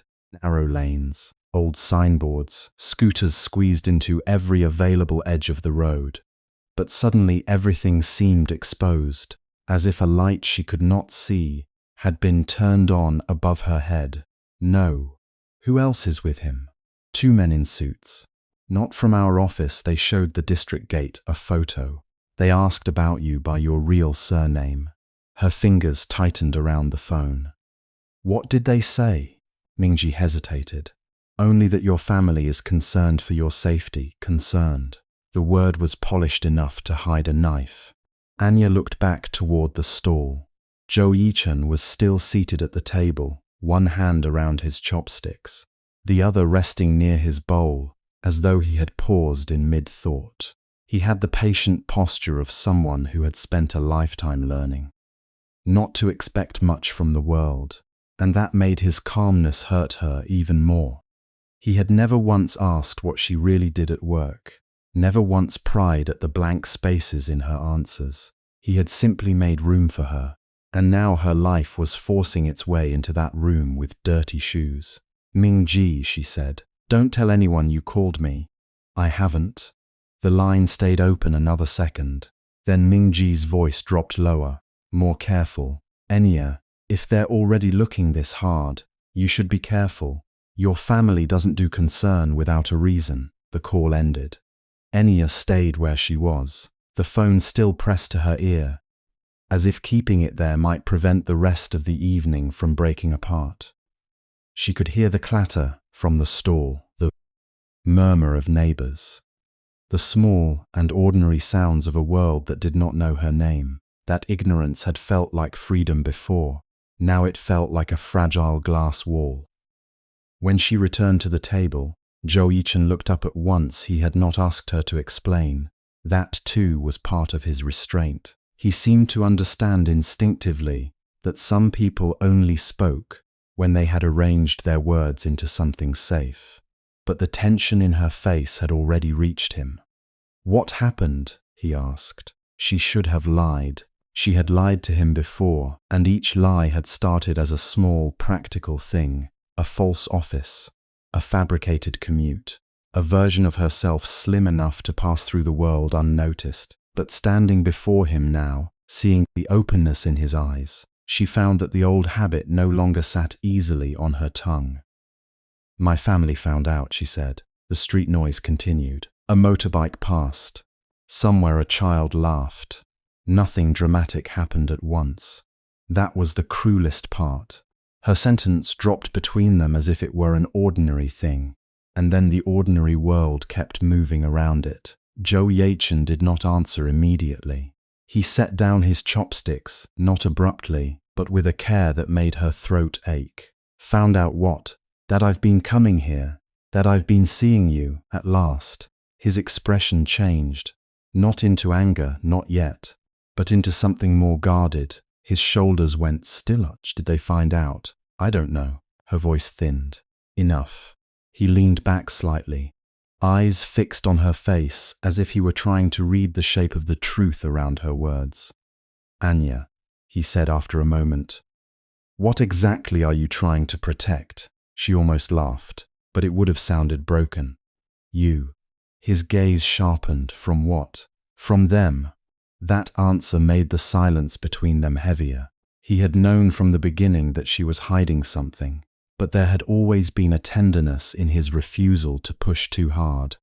Now tenderness became suspicion at the edge of his mouth. They came to the neighborhood, he said. Your people in suits. I didn't send them. I know. He looked away for a second, and when he looked back, there was a quiet strain in his eyes. But if they know, then this isn't just about us anymore. No, she thought. It had never only been about them. That was the mistake she had made, the indulgent mistake of someone who had grown up believing she could hide herself from consequence simply by wanting something sincerely. In her family, nothing private remained private for long. Love was not allowed to stay a feeling, it became information. Information became leverage. Across the lane, the noodle stall owner called out to another customer, cheerful and unaware. Anya hated the way that small normality made the danger around her feel even more obscene. I'm sorry, she said. Zhou Yichen gave a faint, humorless smile. You say that like it helps. It's the only honest thing I can say right now. That seemed to land harder than she intended. His eyes softened for an instant, then closed again. He looked down at the table, at the steam thinning above the bowls, at his rough hands. Hands that worked for everything he had. Hands that had never asked the world for mercy. "What did they think when they saw me?" he asked. She swallowed. "I don't know. You know." It wasn't a demand. That was why it hurt. He was simply asking her to look at what she already knew. Anya's fingers brushed the edge of the table. They don't like anything they can't control. Zhou Yichen let out a quiet breath. "And I'm not controllable." No. For the first time, something like a smile touched him, but it didn't reach his eyes. That's one way to put it. She wanted to tell him that none of this was his fault. She wanted to tell him that the world her family moved in was elegant on the surface and ruthless underneath. A place where people smiled while calculating exactly how much damage they could afford. She wanted to tell him that she had spent her whole life inside that machine and had only just begun to understand how it crushed anything soft. Instead, she heard herself ask, "Will you be angry if I don't tell you everything tonight?" His answer came after a pause. "I'm already angry. I just don't know at whom." That was the cruelest honesty he had offered her yet, and it made her eyes sting. The rest of the meal went unfinished. He insisted on paying, though she knew he could not afford to be generous in ways that embarrassed him. She recognized the way he reached for dignity even now. It was almost an act of defiance. On the walk back, he did not take her hand at first. He kept a small distance between them, not because he did not want to touch her, but because he was thinking too hard, weighing each possible meaning of everything she had withheld. The streetlights painted their shadows long and thin. In the glass of a closed shopfront, Anya caught the reflection of a woman who looked calm from far away and frightened up close. When they reached the corner near his garage, he finally spoke. "If your family comes again," he said, "don't come here alone. I wasn't planning to." He turned to her. "That's not what I meant." The corner of her mouth trembled. "I know." He watched her for a second longer, then asked in a lower voice, "Did you ever think this would happen?" She should have lied again. She should have said no, or "I didn't expect it so soon," or "I thought I could handle it." But the truth had become too crowded inside her to remain neat. "Yes," she said. "I just hoped I would have more time before I had to choose." His face changed at that. Choose what? Between one heartbeat and the next, she saw it, the split line inside him, the place where hope and pain touched and became dangerous. She realized that if she answered carelessly now, she might wound him in a way that could not be repaired. So she only said, "This." It was not enough. It was everything. He looked away first. Later that night, in the quiet of his room above the garage, Zhou Yichen stood by the window while his younger sister slept in the next room. The neighborhood was dim and restless, lit in patches by the last open shops and the occasional passing car. Below, his workshop sat like a paused breath, old tools hanging in orderly rows, the smell of grease and metal still clinging to the air. It had taken years to build this place into something barely stable. One delayed payment, one bad supplier, 1 month of lost work, and everything could begin sliding backward again. His phone buzzed once in his palm.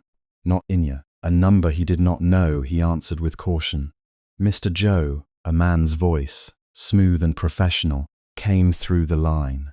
"I'm calling on behalf of several supply partners. We need to discuss your credit status." Zhou Yichen's eyes narrowed. "Who is this?" "There have been revisions to your account review. Effective immediately, deliveries will be paused pending verification." He understood instantly. Not the details, perhaps, but the shape of it. This was not random. Nothing in his life was ever random when people in suits were involved. "Verification from whom?" he asked. The man did not answer directly. "You should expect formal communication." The call ended.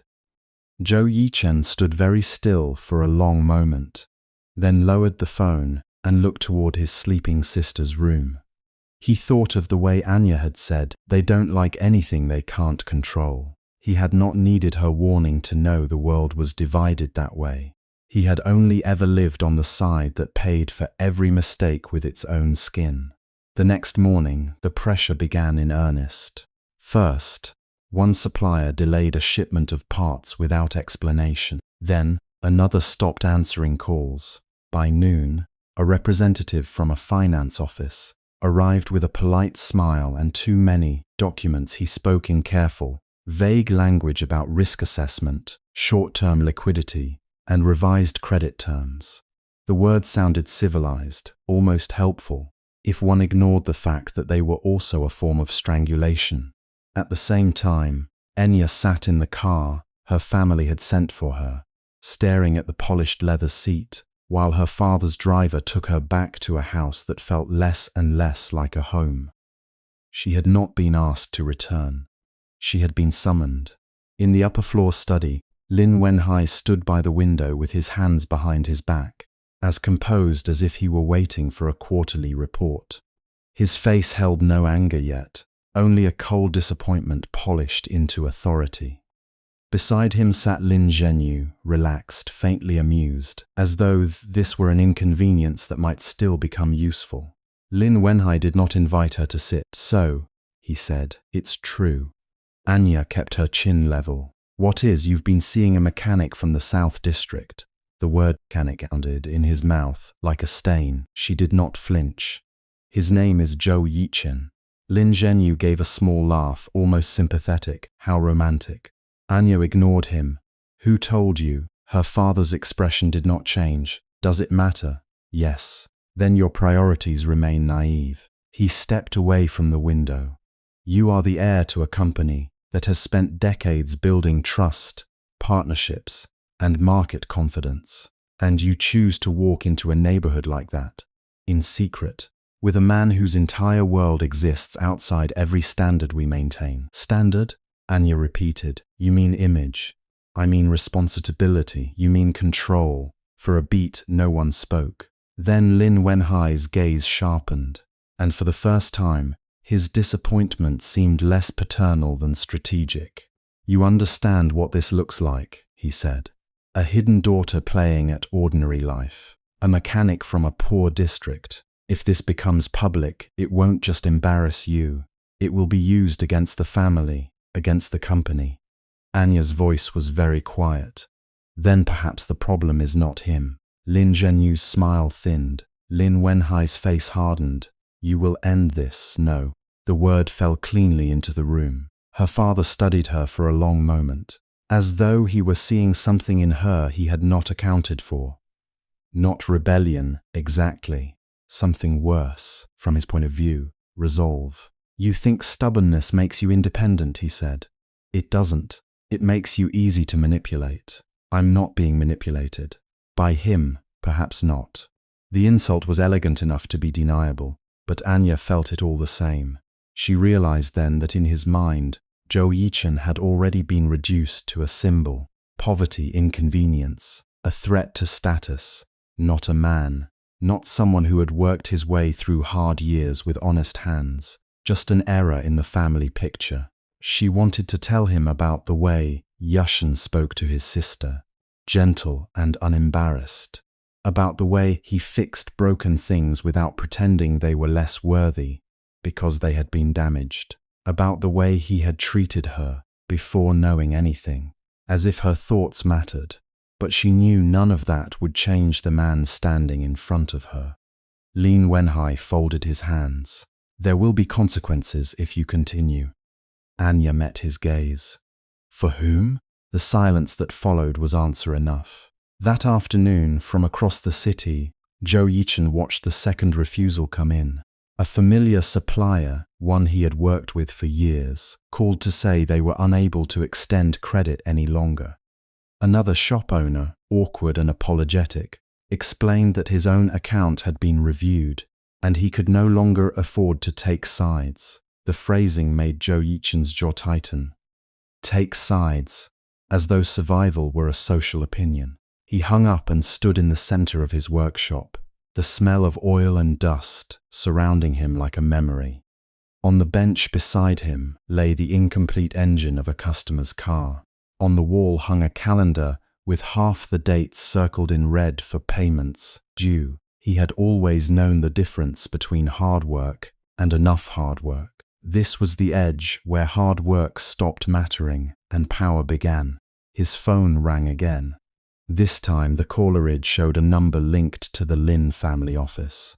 He stared at it a second too long before answering. A man's voice, older, colder, spoke with the smooth finality of someone delivering a decision already made.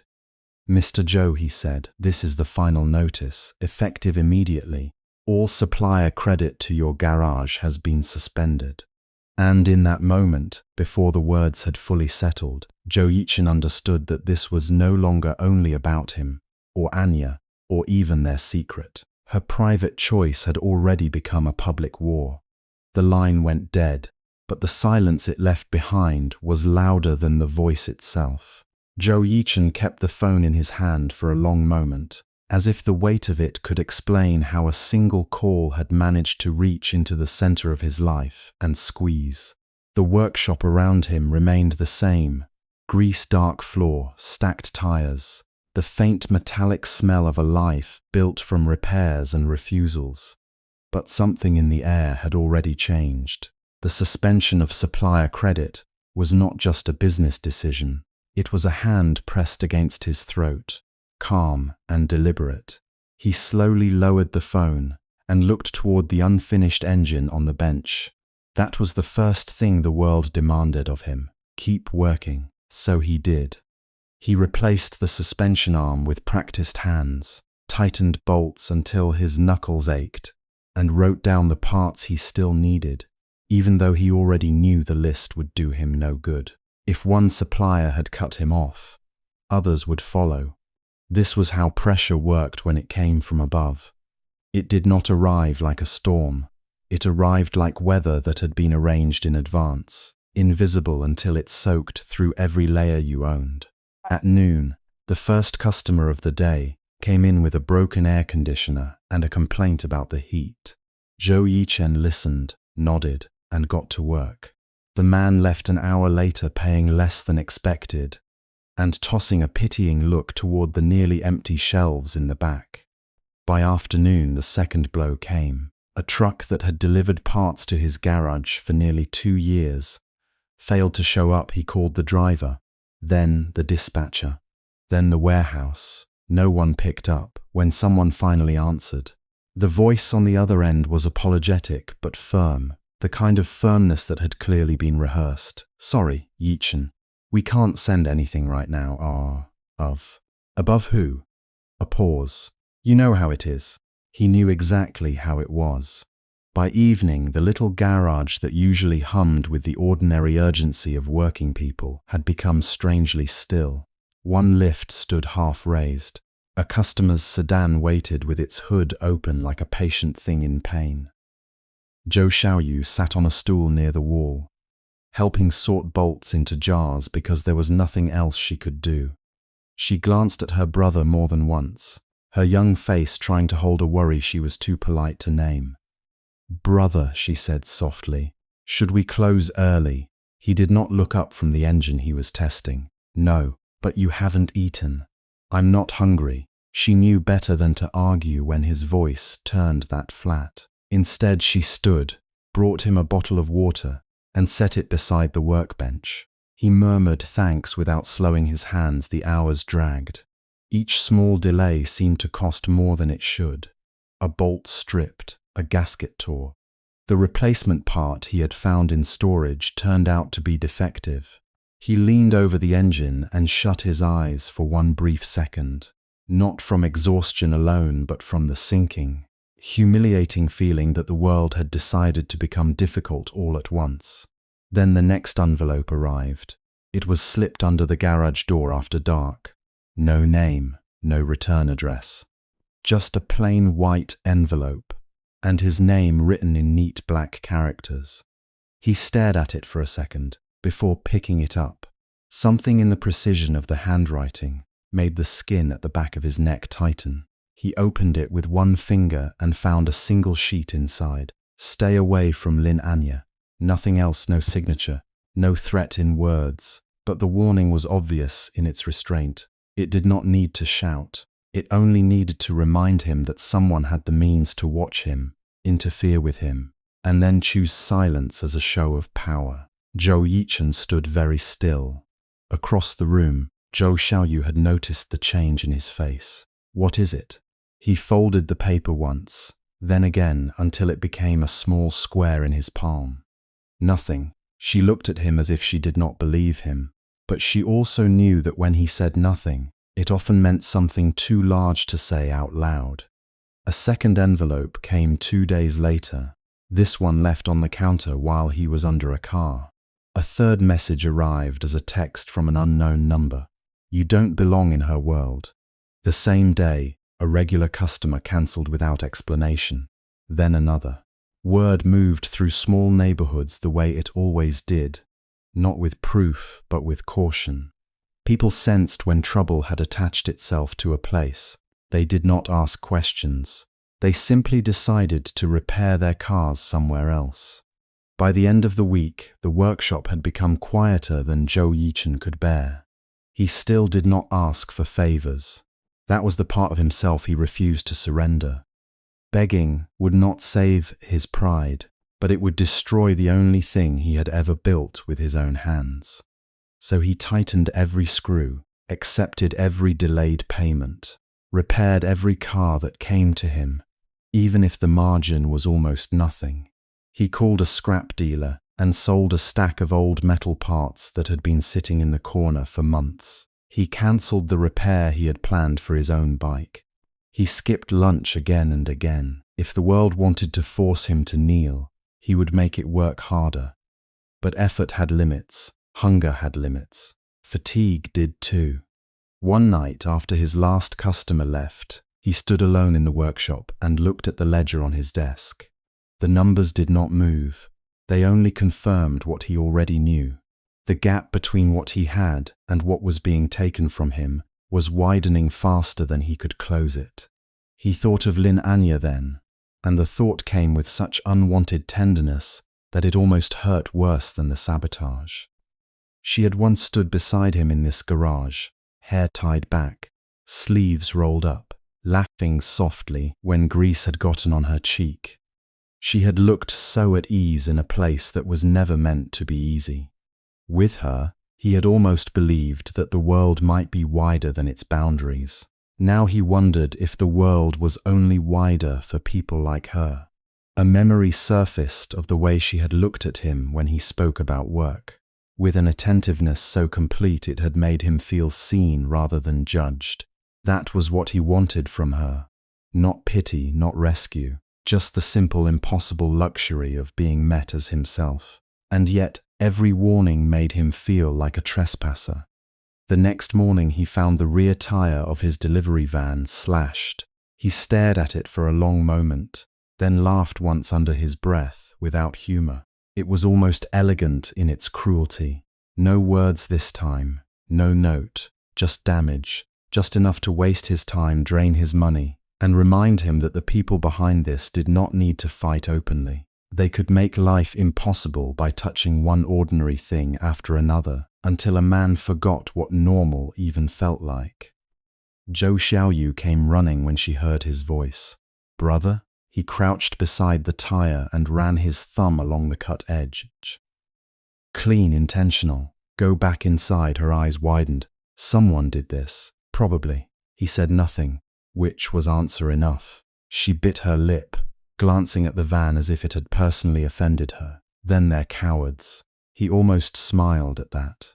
Almost. Instead he stood and ruffled her hair. Make tea for me, you should rest. I said tea. She obeyed, but her concern followed him like a shadow. By late afternoon, exhaustion had settled into his bones. He was replacing the tire himself because hiring help would cost more than he could afford. His palms were raw. His shirt clung damply to his back. Somewhere in the distance, traffic moved with the careless indifference of a city that had never needed to notice him. He was still bent over the wheel when his phone buzzed again. Unknown number. This is your last warning. Leave her alone or the garage won't survive the month. He stared at the screen until the words blurred slightly. Not from tears, but from the pressure building behind his eyes. A man could tolerate being underestimated. He could tolerate being poor. He could even tolerate being threatened if the threat was honest. What he could not tolerate was the attempt to make him feel that loving someone had turned him into a liability that must be removed. His jaw tightened. Then he deleted the message. No reply, no call, no surrender. That night he stayed past midnight, finishing 3 vehicles that had been waiting for days. His hands shook once while tightening a bolt, but he kept going. The ache in his shoulders grew sharp enough to become almost clean. He welcomed it. Pain, at least, did not lie. When he finally locked the garage and stepped outside, the street was empty and washed in dim gold from the nearest lamp. He looked up at the apartment windows above the workshop, where Zhou Yu had already gone to sleep. For a moment he allowed himself to stand still, hands hanging at his sides, and admit the truth he had been circling all week. Loving Lin Anya might cost him more than pride. It might cost him the life he had fought so hard to keep. The realization did not make him love her less. If anything, that was the cruelest part. The more the world tried to turn her into a danger, the more he understood that what he felt was not something that could be undone by fear. She had entered his life quietly, with a warmth that had no right to leave this kind of devastation behind. And now even her absence felt like a presence, like light behind a door he had never meant to open. The next day, he heard through an old contact that one of the suppliers had mentioned his name at a high-level business meeting. The rumor came wrapped in half-truths and nervous glances, but the meaning was plain enough. This was no casual pressure campaign. Someone with influence had decided that a mechanic's independence was inconvenient. He was wiping grease from his hands when a familiar engine note passed outside. Low, smooth, expensive. He looked up before he had fully understood why. A luxury car had pulled to the curb across the street. For one suspended instant, the world seemed to narrow around the black sheen of its body, and the woman stepping out from the rear door. She wore a coat too elegant for this neighborhood, hair neatly framed, posture straight in a way that belonged to rooms with polished floors and guarded conversations. The city around her did not seem to touch her. And yet she was here, standing beneath the hard daylight, looking toward a corporate building he had never expected her to enter. For a few seconds, Zhou Yichen did not move. The rag in his hand had already turned grey with oil, but his fingers kept tightening around it as if he could squeeze out an explanation from the dirty cloth. Across the street, the woman in the elegant coat stood beside the luxury car, her face half turned toward the entrance of the corporate building. The morning light fell on her profile, outlining a calmness that did not belong to the Lin Anya he knew. His Anya wore simple cotton shirts and inexpensive flats. She laughed softly when convenience store coffee burned her tongue. She sat on a plastic stool in his garage and ate scallion pancakes with both hands, careful not to drip sauce on the invoices he never organized properly. She had once asked him, with genuine confusion, how to tell whether a second-hand tire had been repaired too many times. She had looked so earnest then that he had teased her for being a city girl with no survival skills. But the woman across the street did not look lost at all. She looked as if the city had been built to make way for her. The driver opened the door a little wider, waiting. A man in a dark suit approached her from the building entrance and bowed his head slightly. Not too deeply, but enough to show habit, not politeness. Anya said something to him. He nodded at once, then, as if she sensed a gaze cutting across the street. She turned, their eyes met. There was no mistaking the shock that passed through her face. It was quick, almost disciplined out of existence. But Yichen saw it. He saw her lips part, saw her fingers curl against the strap of her handbag, saw the panic she had tried so carefully to hide from the rest of the world. In that instant, the sound of traffic became thin and distant. Anya took one step toward the street. Yichen's first instinct was absurdly ordinary. He wanted to cross over and ask if she had eaten breakfast. He wanted to scold her for standing too close to the road. He wanted the last 10 seconds to undo themselves, to put her back in her cheap beige cardigan, to return him to the simple poverty in which truth at least had a clear shape. Instead, he stood there, still as a man watching a door close from the wrong side. A truck passed between them, briefly blocking her from view. By the time it moved on, she had already begun walking toward him. Every step she took seemed to strip something from the girl he had known, not because she had changed, but because his memory of her was changing against his will. The nights she said she was working late, the calls she stepped outside to answer, the way she froze when luxury car advertisements played on the small television in the noodle shop, the peculiar sadness in her eyes whenever he spoke bitterly about people born above consequence. He had thought she was listening with compassion. Now he wondered if she had been listening with guilt. Yichen, she called when she reached the edge of the garage entrance. His name sounded the same in her voice. That hurt more than if she had sounded like a stranger. The young apprentice in the garage glanced up from changing a battery, sensed the air, and quickly lowered his head. The old radio near the wall crackled with a cheerful advertisement for an auto show, sponsored by a famous automotive group. Yichen reached over and turned it off. The silence that followed was not empty. It was full of things Anya had not said. She stood just inside the doorway, framed by the smell of motor oil, hot metal dust, and old rubber. This world had welcomed her without asking for identification. It had allowed her to sit, to breathe, to be ordinary. Now, in her tailored coat, she looked both out of place and unbearably familiar. "You saw," she said quietly. Yichen looked at her. "I saw enough to know there's more I didn't see." Her face tightened. Outside, the luxury car remained at the curb, too polished for the cracked road, too patient for a place where everyone else was always rushing to earn the next meal. The driver did not look toward them, but his presence pressed against Yichen like a hand at the back of the neck. Anya followed his gaze and said, almost hastily, "I can explain." He gave a short laugh, but there was no humor in it. That's what people say when they've already decided which part of the truth is safe to give. The cutler drained slightly from her face. He had never spoken to her like that before. Even when tired, even when worried, he had been gentle with her. Sometimes too gentle, because she had seemed like someone the world bruised quietly. Because he had wanted, foolishly, to be the place where she no longer needed to pretend. Anya took another step in. "Can we talk somewhere else?"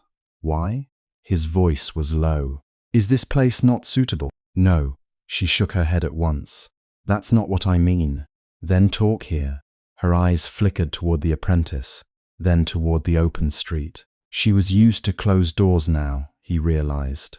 Used to rooms where privacy could be arranged. Used to people stepping away when she gave a look. She did not know how small a poor man's dignity could become when everyone watched him lose it. Yichen turned to the apprentice. "Go buy lunch early." The boy wiped his hands and fled with the relief of someone escaping bad weather. When they were alone, Anya seemed smaller. The strength she had worn across the street thinned, revealing the woman he knew beneath it, the one who hesitated before difficult words, who looked down when ashamed, who carried loneliness like a secret bruise. "I'm sorry," she said. He did not answer. She swallowed. "There are things about my family I didn't tell you." "Your family," he repeated. "My last name is Lin." He stared at people. A surname was only a surname for someone who worked around cars. Lin was not a name. It was a shadow cast over entire supply chains, dealerships, factories, financing channels, industry awards, and impossible doors. Lin Motors, Line Group Lin Wenhai. Even men who cursed the rich under their breath lowered their voices when that name came up. A slow coldness moved through Yichen's chest. Anya saw recognition arrive in his eyes, and pain flashed across her own. I'm connected to them, she said quickly. To Lin Group. My family has business there. I didn't want you to know. But connected, he interrupted. Her mouth closed. The partial word hung between them, fragile and false. Connected, as if a mountain were merely connected to its shadow, as if a river were merely connected to the sea. Yichen looked past her to the car. The driver still waited. Men in suits did not wait in expensive cars for ordinary employees who were merely connected. Corporate assistants did not bow to distant relatives with that level of caution. Suppliers did not whisper a mechanic's name in high-level meetings because a harmless office worker had a family connection. He wiped his hands again, though they were already clean enough. It gave him something to do besides reach for the aches spreading behind his ribs. So you work for them? He asked. Anya's eyes trembled. Not exactly. Your family owns shares. She did not answer fast enough. His jaw tightened. How much of what you told me was true? All the important parts. The words came out desperate, but they landed badly. Yichen nodded once, slowly as if she had confirmed something. Important to whom? Her shoulders stiffened. To me, the way I felt the time we spent together. That was true. Was your name true? She went pale. Was your job true? I do work, she said, voice breaking slightly. I didn't lie about wanting to learn how normal people live. He looked at her sharply. Normal people. The phrase stopped her as soon as she heard it. It was not cruel when she said it. That was the worst part.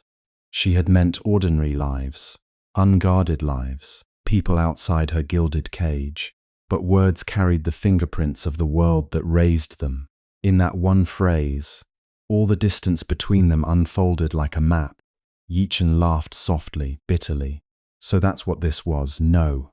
You came down here to learn how normal people live. No, Yichen, listen to me. He stepped back. Not far, but enough that she felt it. Was I part of that lesson? Her eyes filled at once. Don't say that. Why not? It fits, doesn't it? His voice stayed quiet, which made it worse. Anger would have been easier to answer. Quiet disappointment had nowhere to go. A rich girl gets tired of being rich. She changes her clothes, takes a bus, finds a garage, meets a mechanic. Maybe it felt fresh. Maybe it felt honest because none of us knew enough to be careful around you. Anya shook her head again and again, like denial could hold back the collapse. I didn't plan to meet you. My car broke down. You helped me. You were kind to me before you knew anything about me. And you liked that. Yes, she whispered. I did. Because I didn't know who you were. Her tears fell then, sudden and silent. Because you looked at me like I was a person. For one brief moment, the words reached him. He remembered her sitting in the passenger seat of an old sedan, fingers wrapped around a paper cup, asking him why he never took shortcuts, even when no one would know. He had told her there were already too many things in life that poor people could not choose. At least he could choose not to cheat. She had been quiet for a long time after that. Later, when they walked under dim streetlights, she had slipped her cold hand into his. Had that been false? He wanted to believe it had not been, but belief, once cracked, made every memory sharp. Do you know what happened this week? He asked. Anya froze. My supplier suddenly cancelled a long-standing order. A customer withdrew after someone called him. The landlord hinted the rent might increase. Then I hear my name came up in some business meeting. He watched her face carefully. And now you step out of a car that costs more than this entire garage. Tell me, Anya, is that coincidence too? Her expression changed from fear to something like horror. No, I mean, I didn't know the details. The details. He nodded again. So there is something to know. My uncle found out, she said, the words rushing now because the truth had begun to tear through her careful walls. Lin Wenhai, he doesn't want me involved with you. He thinks. He thinks people around me must be controlled, measured, removed if necessary. Removed. Yichen felt the words settle in his stomach. To people like Lin Anya, a man could be removed the way a faulty part was removed from an assembly line. No blood on hands, no raised voice. Only documents, phone calls, pressure points. A garage did not need to be burned down. It only needed to be starved. And you knew he might do this. I was afraid he would. But you didn't tell me. I thought I could stop it before it reached you. He looked at her with disbelief so calm. It frightened her. You thought you could stop a man like that alone while still lying to me. I was trying to protect you. The moment she said it, she knew. His eyes hardened. Protect, another word from above. Another soft cloth laid over control. The rich protected the poor by deciding what truth they could bear, what danger they should know, what choices they were allowed to make. It sounded kind only from the side with power. Yichen turned away, then turned back, as if the small space of the garage had become too narrow to contain his anger. Do you know what I hate most? He asked. Anya could barely breathe.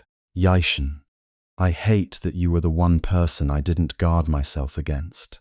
She closed her eyes as if struck. He continued. Each word pulled from somewhere deeper than temper. People like your uncle. I understand them. They look at you and see grease, debt, cheap clothes, a man who can be squeezed. Fine. I've met men like that all my life, but you. His voice shook for the first time. You sat here. You ate with us. You listened to Zhou Yichen talk about school.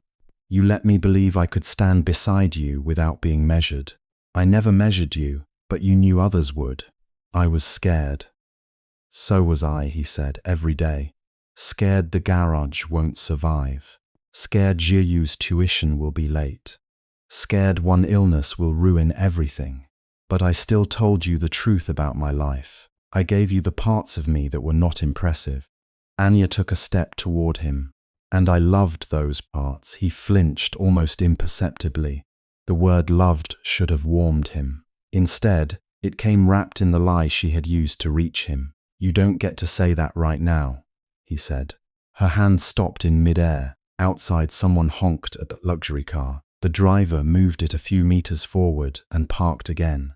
Such a small thing, but it made Yichen's mouth twist. Even her waiting could inconvenience the street.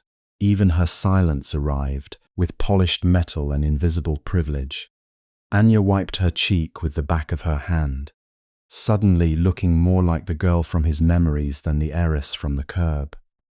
I didn't come to your world to play. I ran because I couldn't breathe in mine.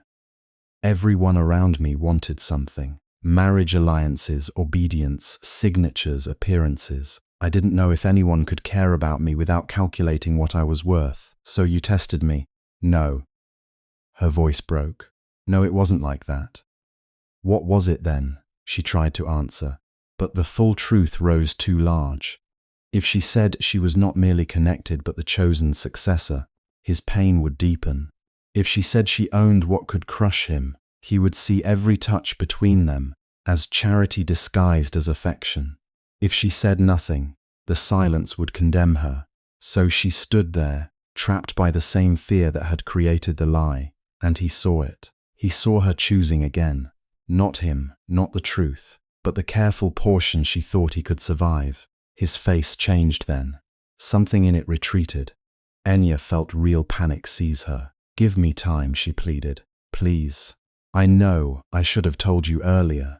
I know I was wrong, but my feelings for you were never fake when I was with you. I wasn't looking down on your life. I was learning how to live honestly. Yichen stared at her for a long moment.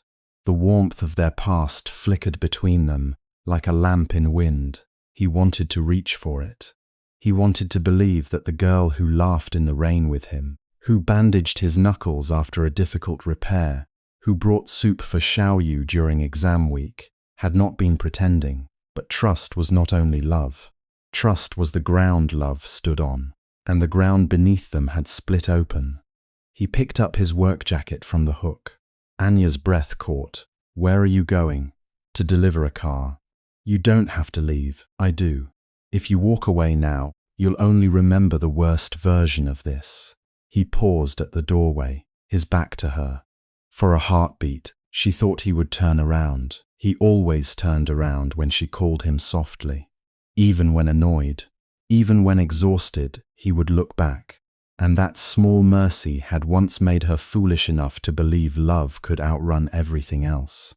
But this time he did not turn. You should go back, he said. Your car is waiting. The words were not loud, yet they cut through every defense she had left. Anya moved toward him, tears blurring the shape of his shoulders. Yichen, please, I never meant to hurt you. His hand tightened around the keys. I never meant to use you. The sentence barely left her mouth before he stepped into the sunlight. She followed him to the threshold, but her feet stopped where the oil-stained floor met the street. It felt like a border that had not existed yesterday. On one side stood the world she had borrowed in secret. On the other stood the life that had come to reclaim her with a silent driver and dark glass windows. Yichen crossed the road without looking back. The city swallowed him gradually. First his shadow, then the line of his shoulders, then the familiar sound of his steps disappearing beneath engines and horns. Anya stood there with the truth still trapped behind her ribs, too late to be honest, and too afraid to be fully known. By the time she found the courage to call his name again, he was already gone. The first night back at the Lin residence, Anya discovered that silence could be more luxurious than noise. It lay over the marble floors, over the chandelier light, over the long corridor where every step returned to her in a polished echo. Even the air seemed trained to stay still. No exhaust, no rainwater, no smell of engine oil clinging stubbornly to the cuffs of a shirt, no radio playing softly from a corner of the garage, no metal tools arranged with quiet care. No voice saying, "Eat first, the car can wait." Only fragrance from imported lilies, cold tea poured by someone who never looked directly at her, and the invisible weight of a family that had perfected the art of owning everything, including breath. Anya stood in the middle of her bedroom and looked at the suitcases the maids had already unpacked. Her clothes had been placed back into their proper sections, silk with silk, wool with wool, dresses arranged by shade. On the vanity, her jewelry boxes were open like small obedient mouths, offering back the woman she had once been expected to become.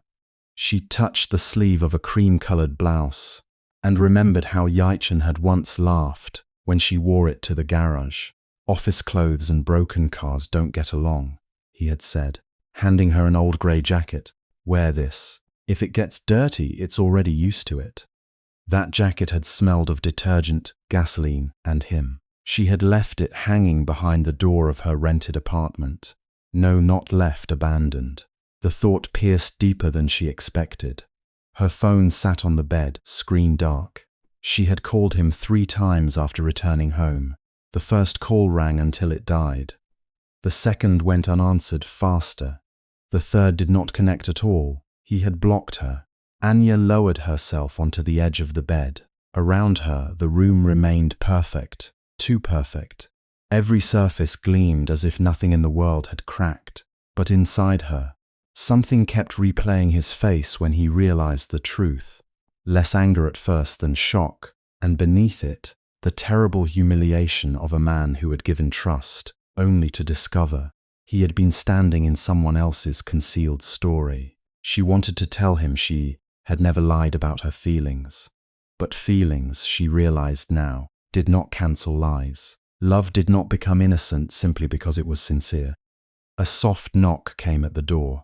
Anya did not answer. The door opened anyway. Lin Wenhai entered with the calm authority of a man who had never needed permission in his own house. He wore a dark suit, though it was already late, his silver hair combed back, his expression neither angry nor gentle. That was his most frightening face, the one he used in board meetings when decisions had already been made before anyone else entered the room. "You've had time to calm down," he said. Anya looked at him. "Is that what you call this? He glanced around the room, as if checking that everything had been restored. You are home, that is what matters. No, her voice was hoarse. What matters is that you sent people to drag me back like property. His brow moved slightly. Do not exaggerate. I gave you enough freedom to see what ordinary life is like. Enough freedom. The phrase landed bitterly. Anya stood. You followed me. You watched me. You investigated him. I protected you. You destroyed him. Lin Wenhai's gaze cooled. A man like Zhou Yichen is easily destroyed because he has no foundation. For a second, Anya could not breathe. There it was, the cruelty of her world in its simplest form. Not shouted, not disguised, not ashamed. Just a statement made by someone who believed money was not only power, but proof of human worth. He has more foundation than most people in this house, she said softly.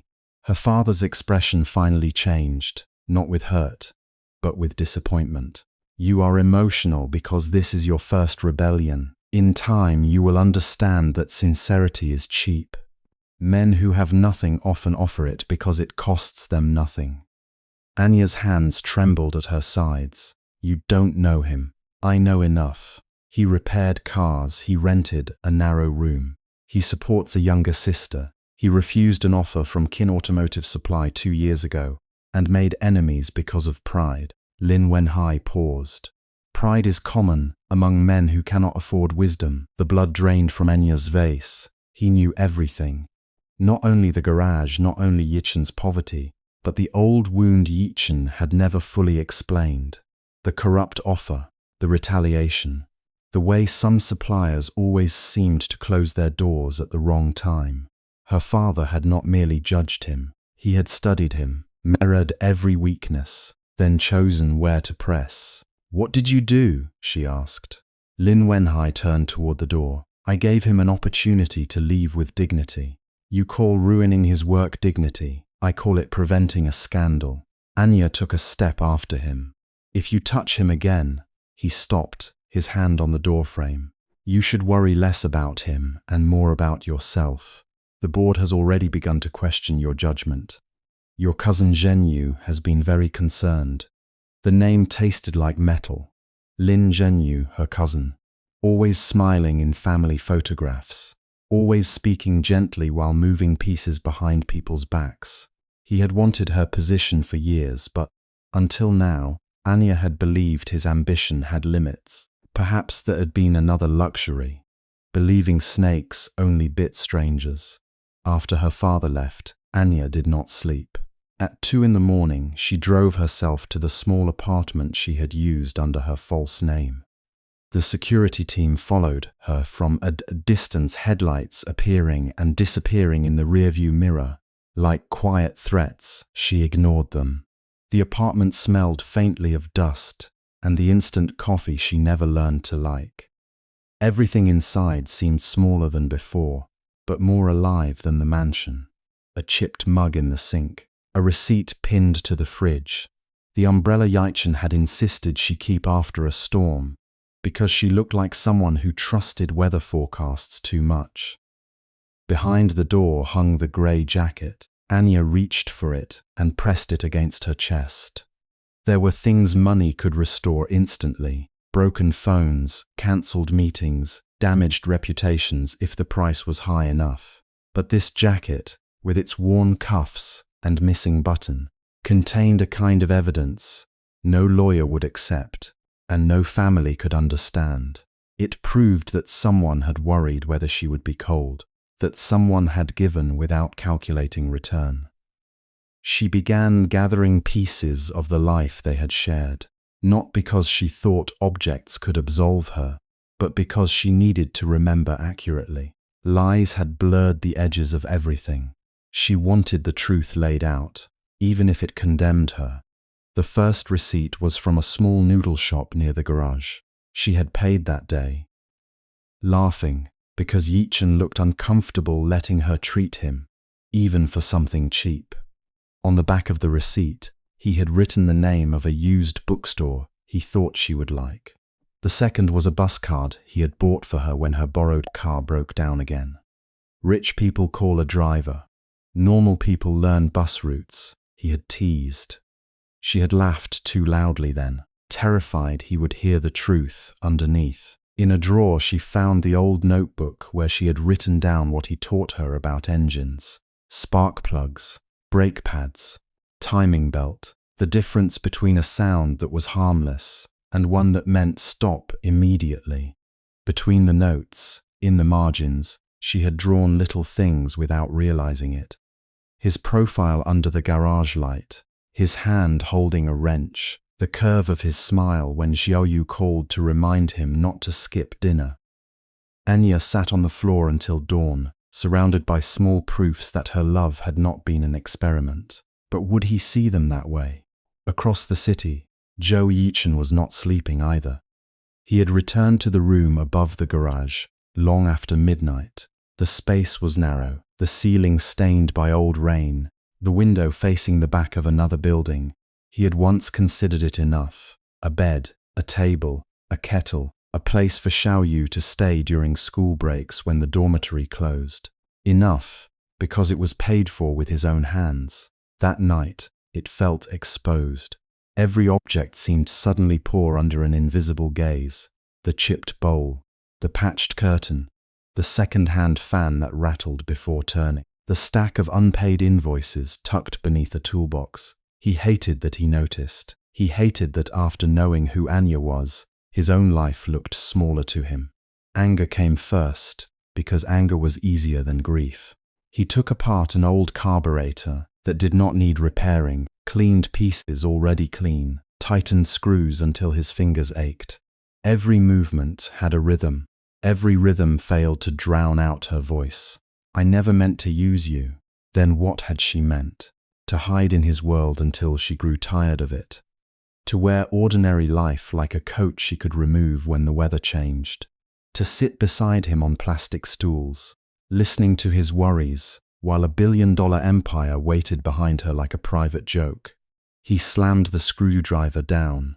The sound startled Zhou Yichen, who stood at the doorway in her pajamas, hair messy, eyes swollen from crying though she had tried to hide it. "Gee," she said quietly. "You're bleeding." Yichen looked down. A thin line of red had opened across his thumb. "It's nothing. You always say that when it's something." He turned away to rinse his hand, but Zhou Yichen did not leave. She had grown up too early, as children in poor families often did, learning the weather of adults' faces before learning algebra. She knew when her brother was angry at the world, and when he was angry at himself for being hurt by it. She lied. Yichen said, more to the running water than to her. Zhou Yichen hugged her arms. About being rich, about everything. Was she kind to me because she was rich? He shut off the tap. The question caught him unprepared. Zhou Yichen continued, voice small but steady. When she helped me look for scholarship information, nobody was watching. When I had a fever, she came with porridge. She didn't tell anyone. If she was pretending, why pretend when there was no audience? Yichen wrapped tissue around his thumb with too much force. You're young. You don't understand how people like them think. Do you? He looked at her. Zhou Yichen lowered her eyes. I just don't want you to throw away something real, because you're afraid they'll laugh at you. The room went silent. That was the worst of it. Not that Anya was rich. Not even that she had hidden it. It was the laughter he imagined behind closed doors. The wealthy girl trying poverty, the mechanic believing her. The inevitable return of the princess to her palace while he remained with grease under his nails. He could endure hardship. He could endure insult. But he did not know how to endure becoming someone's story. At the garage, the next morning, Consequences arrived wearing business shoes. Kin manager came just before opening, smiling with a kind of oily satisfaction that made Yichen's jaw tighten. Two men followed him, both from supplier companies that had suddenly delayed shipments in the past week. "Joe," Kin manager said, looking around the garage. "Still open?" Yichen wiped his hands on a cloth. "If you need repairs, line up. If you need to talk nonsense, the street is outside." Kin manager laughed. "Temper. That's why you young men stay where you are." He placed a folder on the counter. Inside were notices, terminated parts agreements, revised credit terms, inspection complaints, all legal, all neat, all fatal if left unanswered. Business is about relationships, Qin managed. You should have chosen better ones. Yichen did not touch the papers. Who sent you? Does it matter? It does to cowards. The smile slipped for a second. Qin manager leaned closer. Let me give you advice. That woman you were seen with, forget her. People above us play games. People like you pay for believing them. Yichen's face hardened. For one terrible moment he wanted to believe Qin. It would be cleaner if Anya had only played. Then his anger could remain pure.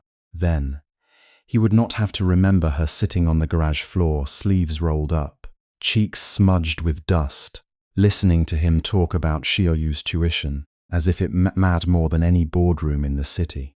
But love, even wounded, was inconveniently precise. It preserved details hatred wanted to erase. Get out, Yichen said. Qin manager lifted both hands. Fine, but when you close, remember pride doesn't pay rent. After they left, Yichen stood alone among the cars. The garage looked the same, but the future had shifted. Without suppliers, without credit, without licenses staying clean, a small business could be suffocated quietly. No dramatic closure, just one delayed part, one lost customer, one inspection at a time. He thought of Anya's father, saying nothing at all while others moved for him. He thought of Anya not telling him she had the power to stop this. Then he hated himself for still wanting her to try. By afternoon, Anya returned to the line headquarters for the first time since being brought home. The building rose over the financial district like a monument to controlled ambition. Glass, steel, and the family name shining near the top. Employees bowed as she passed. Some looked curious, some cautious. News had traveled, though no one knew which version to believe. The runaway heiress, the unstable successor, the romantic scandal. The girl who had forgotten her place. Mingji was waiting near the elevator bank, pretending to check messages. When she saw Anya, relief flickered across her face before professional calm covered it. You look terrible, Mingji whispered once they stepped into an empty corridor. Thank you. I mean it affectionately. For the first time in days, Anya almost smiled. Mingji's gaze softened. Are you safe? The question nearly undid her. Anya nodded, then shook her head. Physically, yes. That's not the same thing. No, it wasn't. In her temporary office, Anya closed the blinds and took out the notebook, receipts and printed call logs she had gathered.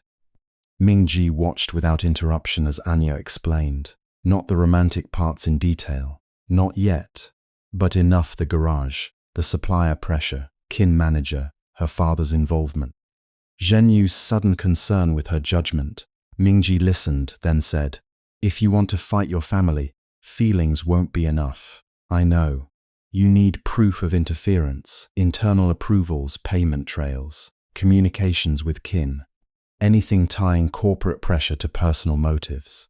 Anya looked at the papers spread across the desk. They were tender human proof, but Mingji was right. The world that was crushing Yichen did not fear tenderness. It feared documentation. So Anya began where she had been trained to begin, with systems. She logged into the internal archive using credentials she had not touched since leaving. She searched procurement anomalies, supplier communications, compliance flags related to independent garages, Qin Automotive Supply, Zhou Yichen.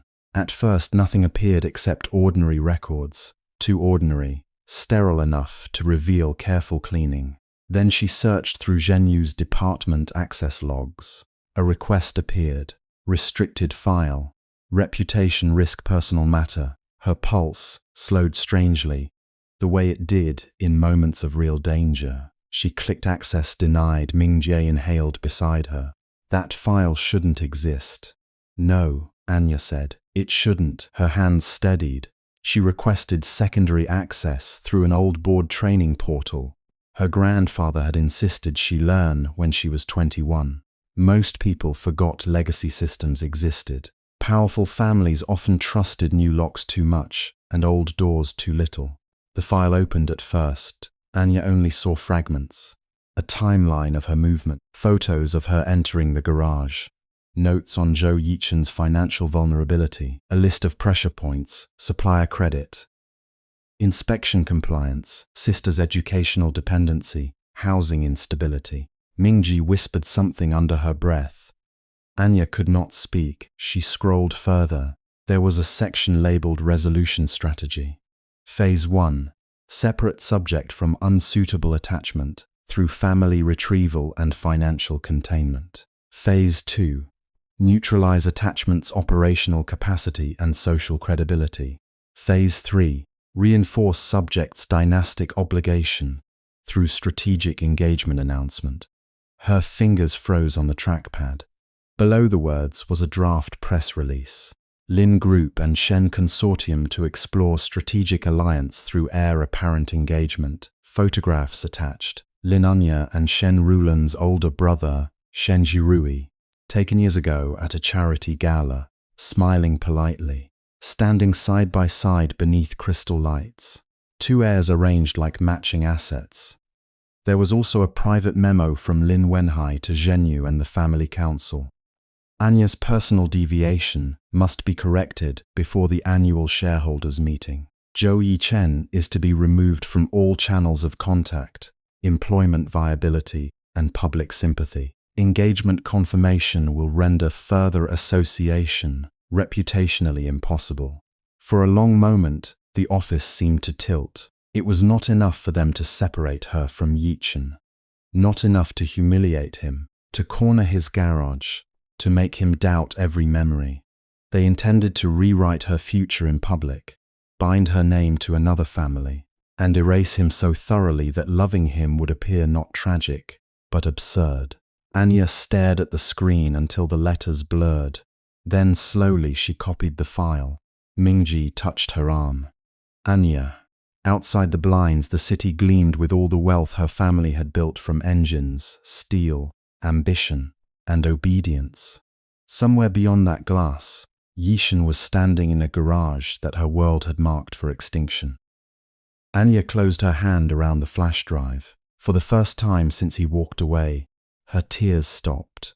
Not because the pain had lessened, because now she knew exactly what they were planning to take. And she knew she could no longer ask Yichen to believe her love was real with words alone. By morning, the city had not changed. The glass towers still caught the pale sun, as if nothing ugly had ever happened inside them. Cars flowed along elevated roads with the clean obedience of machinery. Men in tailored suits still crossed marble lobbies holding coffee and secrets. And women with perfect makeup still smiled, as though the world rewarded only those who learned not to tremble. But Lin Anya changed. She did not sleep. She sat at the small dining table in her rented apartment, until dawn thinned the window black into grey, the flash drive lying before her like something heavier than metal. On her phone were unread messages from Shen Rulan's side of the social circle, invitations wrapped in threat. From her uncle Lin Zhenyu's assistant came a polite reminder about the board meeting. From her father, nothing. Silence had always been Lin Wenhai's most disciplined weapon. When she was young, if she cried too long, he would stop speaking to her. If she refused a tutor, if she asked why the driver's son could not sit at their table, if she said she did not want to attend a banquet, he would turn quiet until the air itself became punishment. She learned then that in the Lin family, love could be withdrawn like capital, frozen like shares, leveraged like debt. For years, she had mistaken obedience for peace. Now, with the first light of morning touching her bare hands, she finally understood that peace built on silence was only a beautiful cage.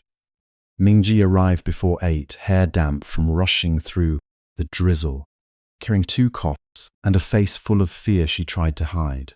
She stopped in the doorway when she saw Anya already dressed, not in the soft cardigan and plain skirt of the ordinary office worker she had pretended to be.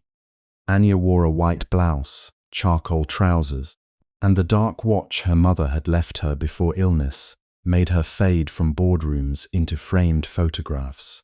It was not ostentatious. Nothing about her glittered. But there was something unmistakable in the way she stood. The quiet heiress who had been running from her name had finally picked it up. Ming-Ji put the coffee down carefully. "Are you sure?" Anya looked at the flash drive in her palm. No, that answer made Ming-Ji's eyes redden. Anya smiled faintly, the kind of smile that had survived too many nights. "But I'm more sure of this than I've been of anything else. You know what they'll do, yes? They'll say you're emotional, that you were manipulated, that Zhou Yichen used you." At the sound of his name, something inside Anya tightened, sharp and tender at once. She remembered him standing beneath the garage light, grease on his sleeve, pride wounded so deeply that he would rather let go than be pitied. She remembered the way he had looked at her when he learned the truth, not angry first, but hurt, as if every warm meal, every shared umbrella, every quiet glance had been pulled apart and inspected for lies. Her throat ached. "I can't make him forgive me," she said, "but I can stop letting them destroy him while calling it protection."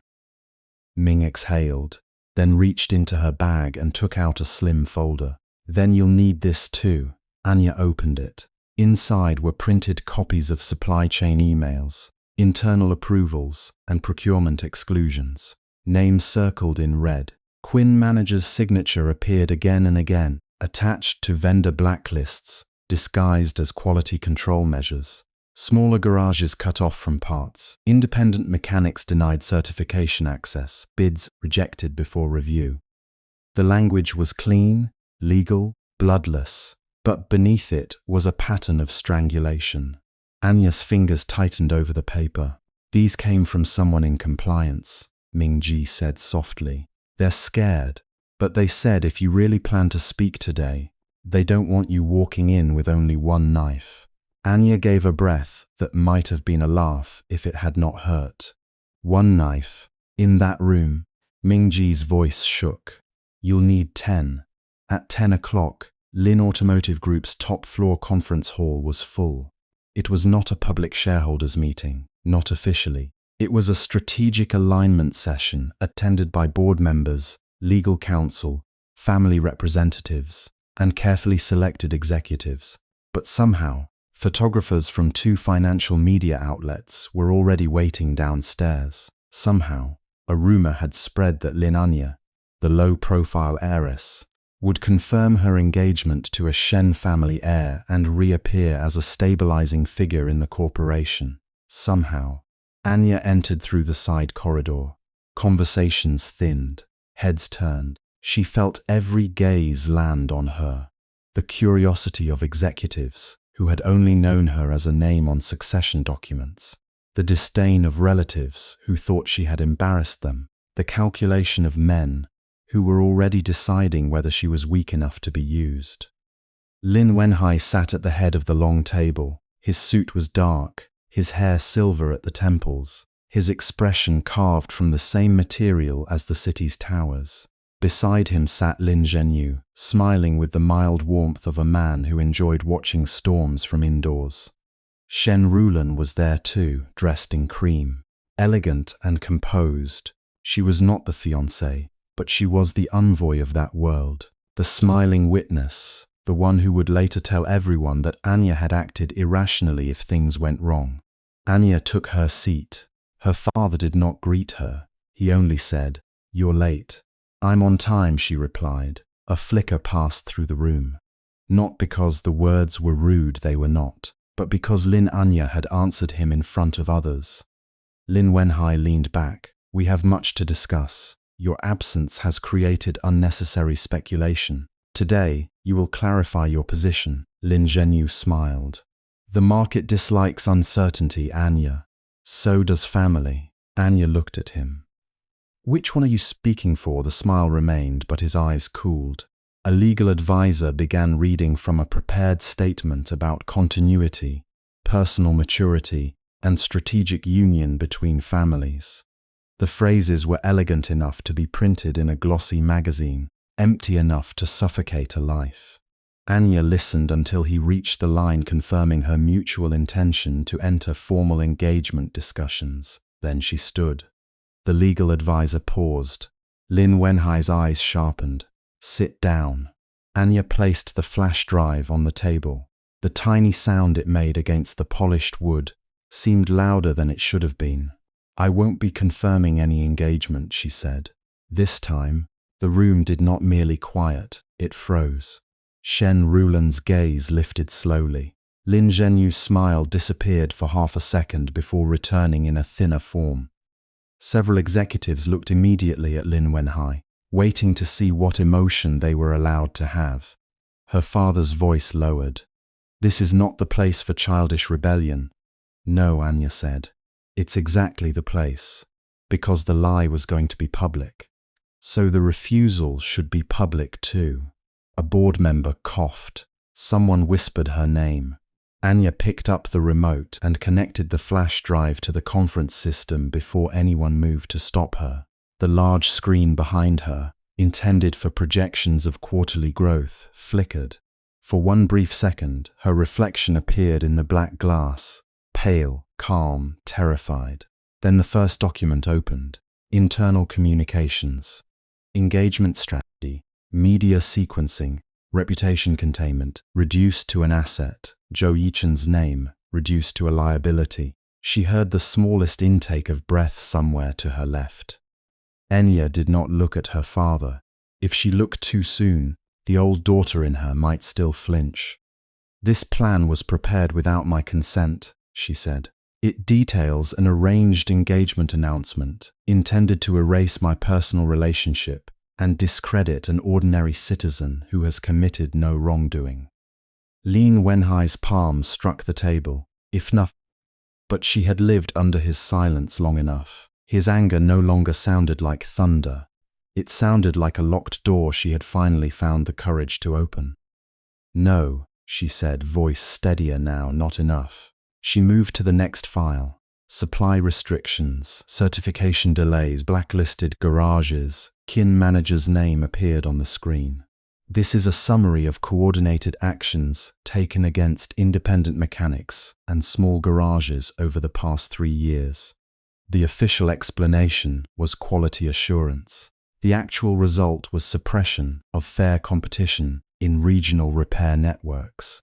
Some of these decisions benefited subsidiaries connected to family-held interests."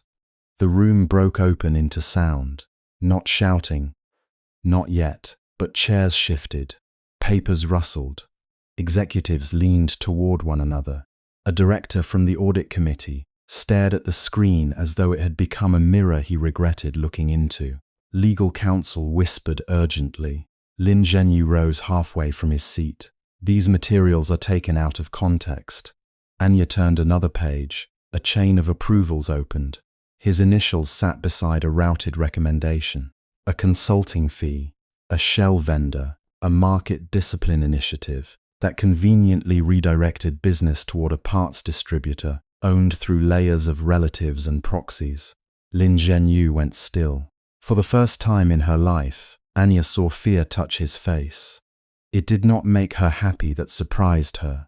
She had imagined, in the bitter hours before dawn, that exposing him might feel like revenge instead. It felt like opening a wound in a room where everyone had pretended the blood was perfume.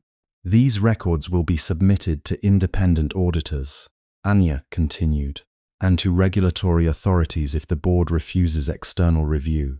Lin Wenhai stood. He did not shout again. His control returned, colder than rage. "You have no idea what you're doing," he said. "You are damaging the company your grandfather built." Anya finally looked at him. Her father, the man whose approval she had chased down corridors of wealth. The man who had taught her numbers before bedtime, but never asked what frightened her. The man who believed love was weakness because he had spent his life buying loyalty and calling it order. "No," she said quietly.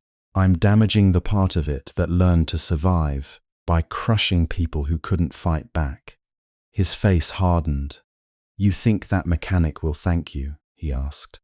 You think making a spectacle of this will turn a poor man's pride into forgiveness. Pain moved through her so suddenly that for a moment the room blurred. Yichen might not forgive her. He might never return. He might hear about this and think she was only trying to wash guilt with power. There was no guarantee hidden in courage, no reward promised at the end of truth. But she had not come here to purchase his heart. She had come to stop spending her silence as the price of belonging. I don't know what he'll do, she said, but my choices are mine. My name is mine. And if the inheritance requires me to become someone who can watch an honest man be destroyed because he loved the wrong woman, then I don't want it. The words landed with an impact she felt in her bones. Somewhere in the room, Mingji stood near the back wall pretending to be part of administrative staff. Her eyes shone. Shen Rulan set down her cup with a soft click. Anya, do you realize how naive you sound? The world doesn't become clean because you embarrass your family in a conference room. Anya turned to her. No, she said, but dirty rooms stay dirty because everyone keeps calling the smell tradition. A few faces changed then, not many but enough. An older independent director, one who had rarely spoken in meetings, slowly removed his glasses. Chairman Lin, he said, if these documents are authentic, we need an emergency audit committee session. Lin Wenhai looked at him as though he had betrayed blood, though they shared none. Another director, more cautious, added, for market protection, an internal review may no longer be sufficient. Lin Zhenyu snapped, you're all being manipulated by a girl having an emotional crisis. Anya pressed one final command. Audio filled the room. Kin manager's voice, recorded in a call attached to the file, casual and smug. The Zhou garage won't last another month. If the boy still refuses compensation, increase pressure through licensing inspection if necessary. Involve the sisters' school funding channel. People like him bend when family is touched. The sound seemed to pull all warmth from the air. Anya's hand tightened around the remote until the edge bit into her palm. She had heard this recording only once before, sometime after midnight, and had gone cold all the way through. Zhou Xiaoyu, his sister, the girl who smiled over cheap milk tea and spoke about exams with brave brightness. They had planned to reach past Yichen's work, past his pride, into the future he was breaking his back to protect. She had stopped that part. She had used the last private access she still had, calling in an old favor from a foundation trustee, moving Xiaoyu's scholarship review out from under a Lin-linked sponsor before the threat could become real. She had done it quietly, before confronting anyone, because there had been no time to explain, no right to ask Yichen to trust her again, and she had never told him, because how could she? How could she stand before him after the truth and say, I lied? But I also saved something you did not know was in danger. It would sound like bargaining, like asking gratitude to cover betrayal. In the conference room, however, silence finally belonged to someone else. The audit director's expression turned grave. Legal counsel stopped whispering. Even Shen Rulan had gone pale beneath her polish. Lin Wenhai looked at the screen, then at Anya. For one brief private second, she saw not a chairman, not a patriarch, but a father realizing his daughter had walked beyond the reach of his hand. His voice was low. You would burn your own house. Anya swallowed against the ache in her chest. If the house is built on other people's ruin, she said, then maybe it should finally see fire. The emergency that followed was not dramatic in the way outsiders would imagine. No one dragged anyone out. No police burst through the doors. Wealth rarely collapsed loudly at first. It began with controlled voices, postponed statements, lawyers requesting copies, directors avoiding eye contact, assistants sending urgent messages behind glass walls. But the balance shifted. Anya felt it. For years, power in the Lin family had been a mountain, immovable, cold, casting shadow over everyone below. Today, for the first time, a crack ran through it. Lin Zhenyu left the room surrounded by 2 allies and no laughter. Qin manager's phone was turned off within the hour. The prepared engagement statement was withdrawn before noon, replaced by a vague notice about internal governance review. Financial reporters waiting downstairs received no smiling heiress, no elegant confirmation, no photograph of obedient union between dynasties. Instead, they received rumor, and rumor, in the world of capital, could be more dangerous than truth. Anya walked out through the side corridor. After signing 3 requests for document preservation, her legs nearly failed once she was alone. Ming Ji caught her near the elevator. "You did it, Ming," Ji whispered. Anya leaned against the wall, eyes closing. "I started it." Her phone had not rung. Not from Yichen, she told herself. She had no right to hope. Still, every quiet second after the meeting seemed to hold the shape of his absence. By evening, the first articles appeared online. None had the full story, but pieces leaked like rain through cracked ceilings. Lin Heiress rejects engagement arrangement. Internal audit rumored at automotive giant. Questions arise over repair network practices. Independent garages possibly targeted. At Zhou Yichen's garage, the news arrived through other people before it reached him. A supplier who had ignored his calls for 2 weeks suddenly messaged, asking if they could revisit cooperation. An old customer sent a link with 3 question marks. The apprentice read headlines aloud until Yichen told him to stop. He stood beside a half-repaired engine, oil dark on his fingers, and stared at his phone. Lin Anya's name was everywhere, not the false name she had used when she first came to him with that battered old car and a shy apology. Her real name, the name that belonged to towers and factories, to boardrooms and men who could ruin lives between lunch and tea. He should have felt vindicated. Instead, his chest hurt in a place anger had not managed to protect. She had exposed them. For him, for herself, for guilt, for justice. He did not know. Trust once broken did not return simply because the person who broke it bled in public. Near closing time, Xiaoyu came to the garage wearing her school uniform and an expression too serious for her age. She said, "Someone came to see me today." Yichen immediately straightened. "Who? Not bad people." She took out an envelope from her backpack. "A woman from the Education Foundation. She said my scholarship file was transferred last week. She gave me copies because after today's news, she thought you should know." Yichen wiped his hands slowly before taking the envelope. Inside were printed emails, foundation notices, a request for urgent reassignment of Zhou Xiaoyu's scholarship evaluation away from a sponsor connected to Lin Automotive's charitable branch. There was also a forwarded internal message, probably sent by mistake or conscience, with one line highlighted. "If Zhou Yichen remains uncooperative, apply pressure through dependents' education funding. Delay renewal and initiate conduct review." Below it, time-stamped 2 days before Anya had come to confess everything, was another instruction. Override sponsor channel. Protect student file. No punitive review permitted. Handle under my authorization. The signature was not hidden. Lin Anya. Yichen read it once, then again. The garage sounds faded. The ticking engine. The distant traffic. Xiaoyu's careful breathing beside him. His anger had built a wall with simple bricks. She lied, she watched, she let him stand in the dark. But the paper in his hand made the wall shift. Not fall. Not yet. But shift enough for something painful and unwanted to enter. Her confession had not been complete. She had told him she was the heiress. She had told him her family had interfered. She had accepted his anger without defending herself. But she had not told him that before he even knew his sister was in danger, she had already stepped between Xiaoyu and the hand reaching for her future. Yichen's fingers tightened around the documents until the edges bent. Xiaoyu looked up at him, voice small. "Brother, did Sister Anya help me?" The name struck him harder than accusation outside.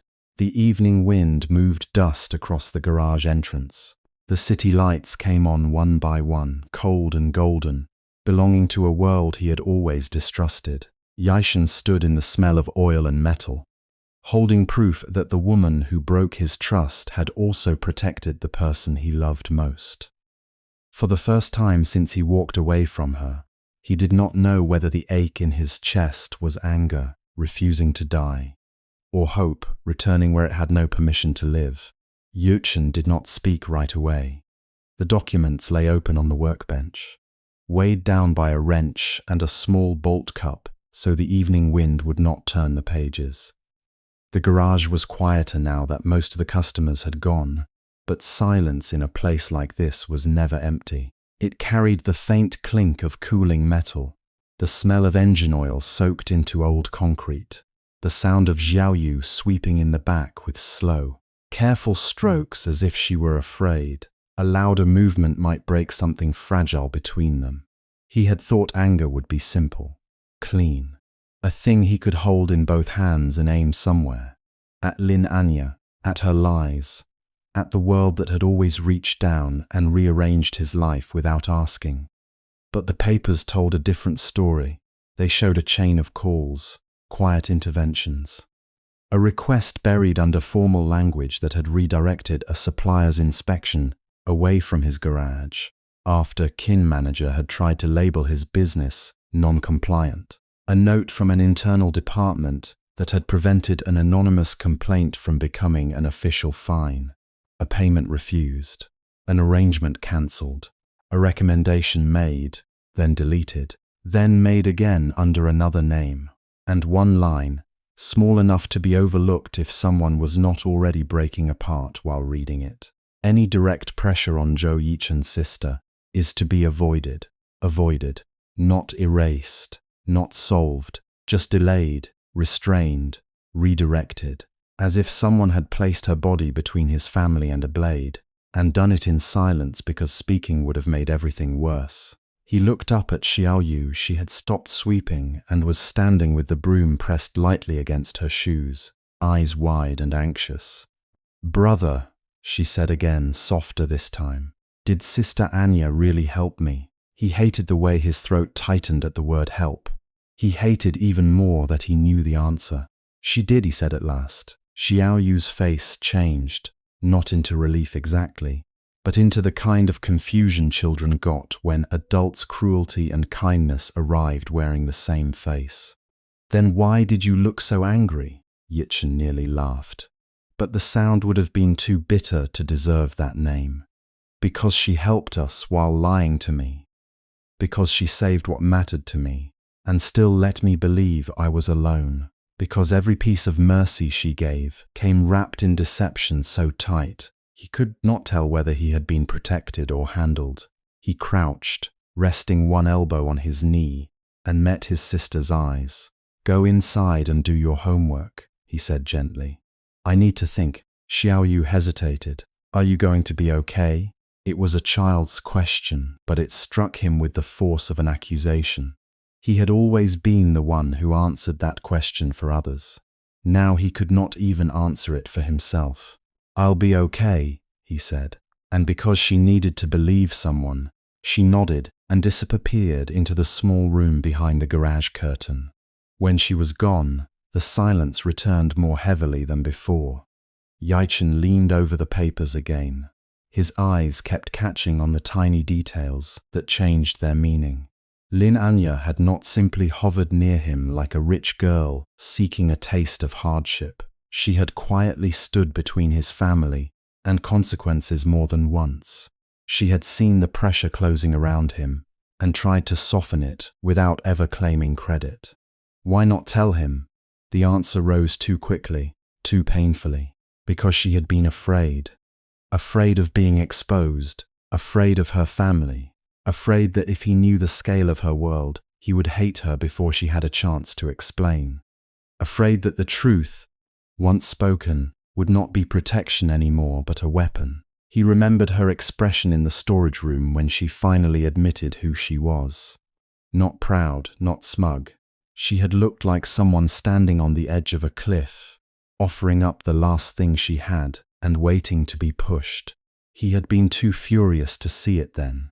The garage door rattled with a draft. Outside, the city had darkened into neon and traffic glare. One motorcycle passed, then another. Somewhere not far away, a train announced itself with a low metallic cry, and the sound seemed to travel through him like memory. He thought of the first time she had come to the garage, in an office blouse that never quite fit the grime of this place, asking about her car in that careful voice of hers. He had noticed her hands before he noticed anything else. Soft hands that still reached for tools without fear. Hands that had no business belonging to someone who could probably have replaced his entire street with a single transfer. And yet she had watched him work, as if he were teaching her something she had never been allowed to learn. He had liked her then. Not the version of her she presented, which had always felt slightly guarded, but the woman underneath it, the one who flinched when people were rude, who thanked his sister for tea as if it mattered, who listened with full attention when he spoke about engines, the way some people listen to music. He had fallen in love with that attention before he realized it could destroy him. His phone buzzed in his pocket. He almost ignored it. Then he saw the unknown number and felt the back of his neck tighten. Not a customer, not a friend, he answered without speaking. A man's voice came through, smooth and polished in that way wealth used when it wanted to sound reasonable. Zhou Yichen stood slowly. Who is this? You can call me someone trying to save you time. A pause. You and I both know this is no longer a good match. The words were so contemptuously elegant that Yichen knew immediately whose side the voice belonged to. Lin family. Corporate mouthpiece. Someone who had never learned what it cost to stand on a stained floor and be told you belonged nowhere. What do you want? He asked. Nothing complicated. The Miss Lin situation has created unnecessary emotional strain for everyone involved. That can be ended cleanly. Say what you came to say. The voice on the other end was patient, almost kind. That made it worse. A settlement has been prepared. Enough to cover the garage's debts, your sister's education and relocation. Far more than you would earn here in several years. You accept it. Step away from Miss Lin and stop interfering in family matters that are beyond your station. Yichen closed his eyes briefly. Beyond your station. The phrase had followed him all his life in different forms. Too poor, too proud, too small, too useful only when broken. He gripped the phone harder. You're offering me hush money. Call it what you like. We prefer to call it a practical solution. And if I refuse? There was the faint sound of a pen tapping on paper. Then the garage continues to face inspections, supply delays, and misunderstandings. Your sister's school records may become harder to secure. Your work permits may require review. Life becomes difficult in ways that are difficult to prove. The line went quiet for a moment, then the voice added, softer now. Miss Lin cannot protect you forever. Yichen looked at the papers on the bench, at the proof that she had tried. He felt something inside him twist, not into forgiveness, not yet, but into something more dangerous, understanding. Because she had been trapped too, not innocent, not free, but trapped. And if that was true, then the world he had built around his anger might be standing on the wrong ground. I'll think about it, he said, which was not yes and not no. When he hung up, his hands were steady. That frightened him more than if they had trembled. He stayed in the garage until the sky outside turned fully dark, until Xiaoyu finished her homework and fell asleep on the small sofa in the office. One hand still curled around a pencil. The lamp above her cast a warm circle over her face, making her look younger than she was.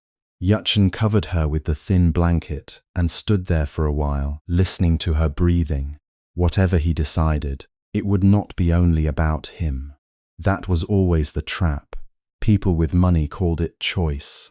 People without it called it survival. Somewhere between the two lived everyone who had to pay the price. He went out after midnight. The city was cleaner at that hour. almost polished in places, as if it wanted to pretend it had never been cruel. He took the subway to the district where Lin Anya's family office building rose from glass and steel like a warning. He told himself he was there to understand the shape of the pressure around her, to see how deep the cage went. Not because he wanted to see her. That lie lasted until he saw her. She was standing near the side entrance, coat buttoned to the throat, hair tucked behind one ear, waiting under a pale security light that made her look unexpectedly tired. Not the sharp, untouchable heiress. His mind still tried to imagine when anger was easier. Just a woman who had probably not slept enough and was trying very hard not to look like it. When she saw him, her face changed in one quick, involuntary movement. Relief first, then caution, then the careful composure she wore like a second skin. "You came," she said. He should have answered coldly. Instead, he heard himself ask, "How long were you going to keep doing that?" Her brows pulled together. "Doing what?" "Protecting us without telling me." Something in her expression shifted, like the floor under a building finding its fault line. She looked away first, just briefly, and when she spoke, her voice was quieter than usual. "As long as I could." "That's not an answer. It is the only one I have."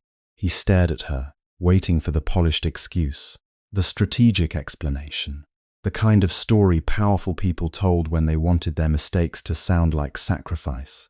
But none came. Only that tired face, and the dark under her eyes, and the knowledge that she had stood in the middle of a war without ever being allowed to say which side she was on. "You should have told me," he said. "I know. You let me think the worst of you. I know." The honesty in her voice made the anger in him lose its edge, not vanish. That would have been too simple, but soften into something more painful, because she was not defending herself. She was not pretending there had been no harm. She was just standing there and letting him see how much she had already paid. His chest felt tight enough to hurt. "Why?" he asked. "Why not just walk away?" Her eyes lifted to his at last. In them was the same stubborn light he had seen the day she first came into the garage, now stripped bare of comfort. "Because I couldn't bear to watch your life get crushed for my family's convenience," she said. "And because I didn't know how to tell you and still hope you would look at me the same way." The answer landed deeper than he wanted. He had accused her of arrogance, of using him, of treating him like a brief detour into the lives of ordinary people. But the truth was more painful and far more human. She had been afraid of losing him before she had the courage to ask for his trust. He looked at her for a long moment, at the rigid line of her shoulders, at the way she kept her hands still so he would not mistake her for someone reaching.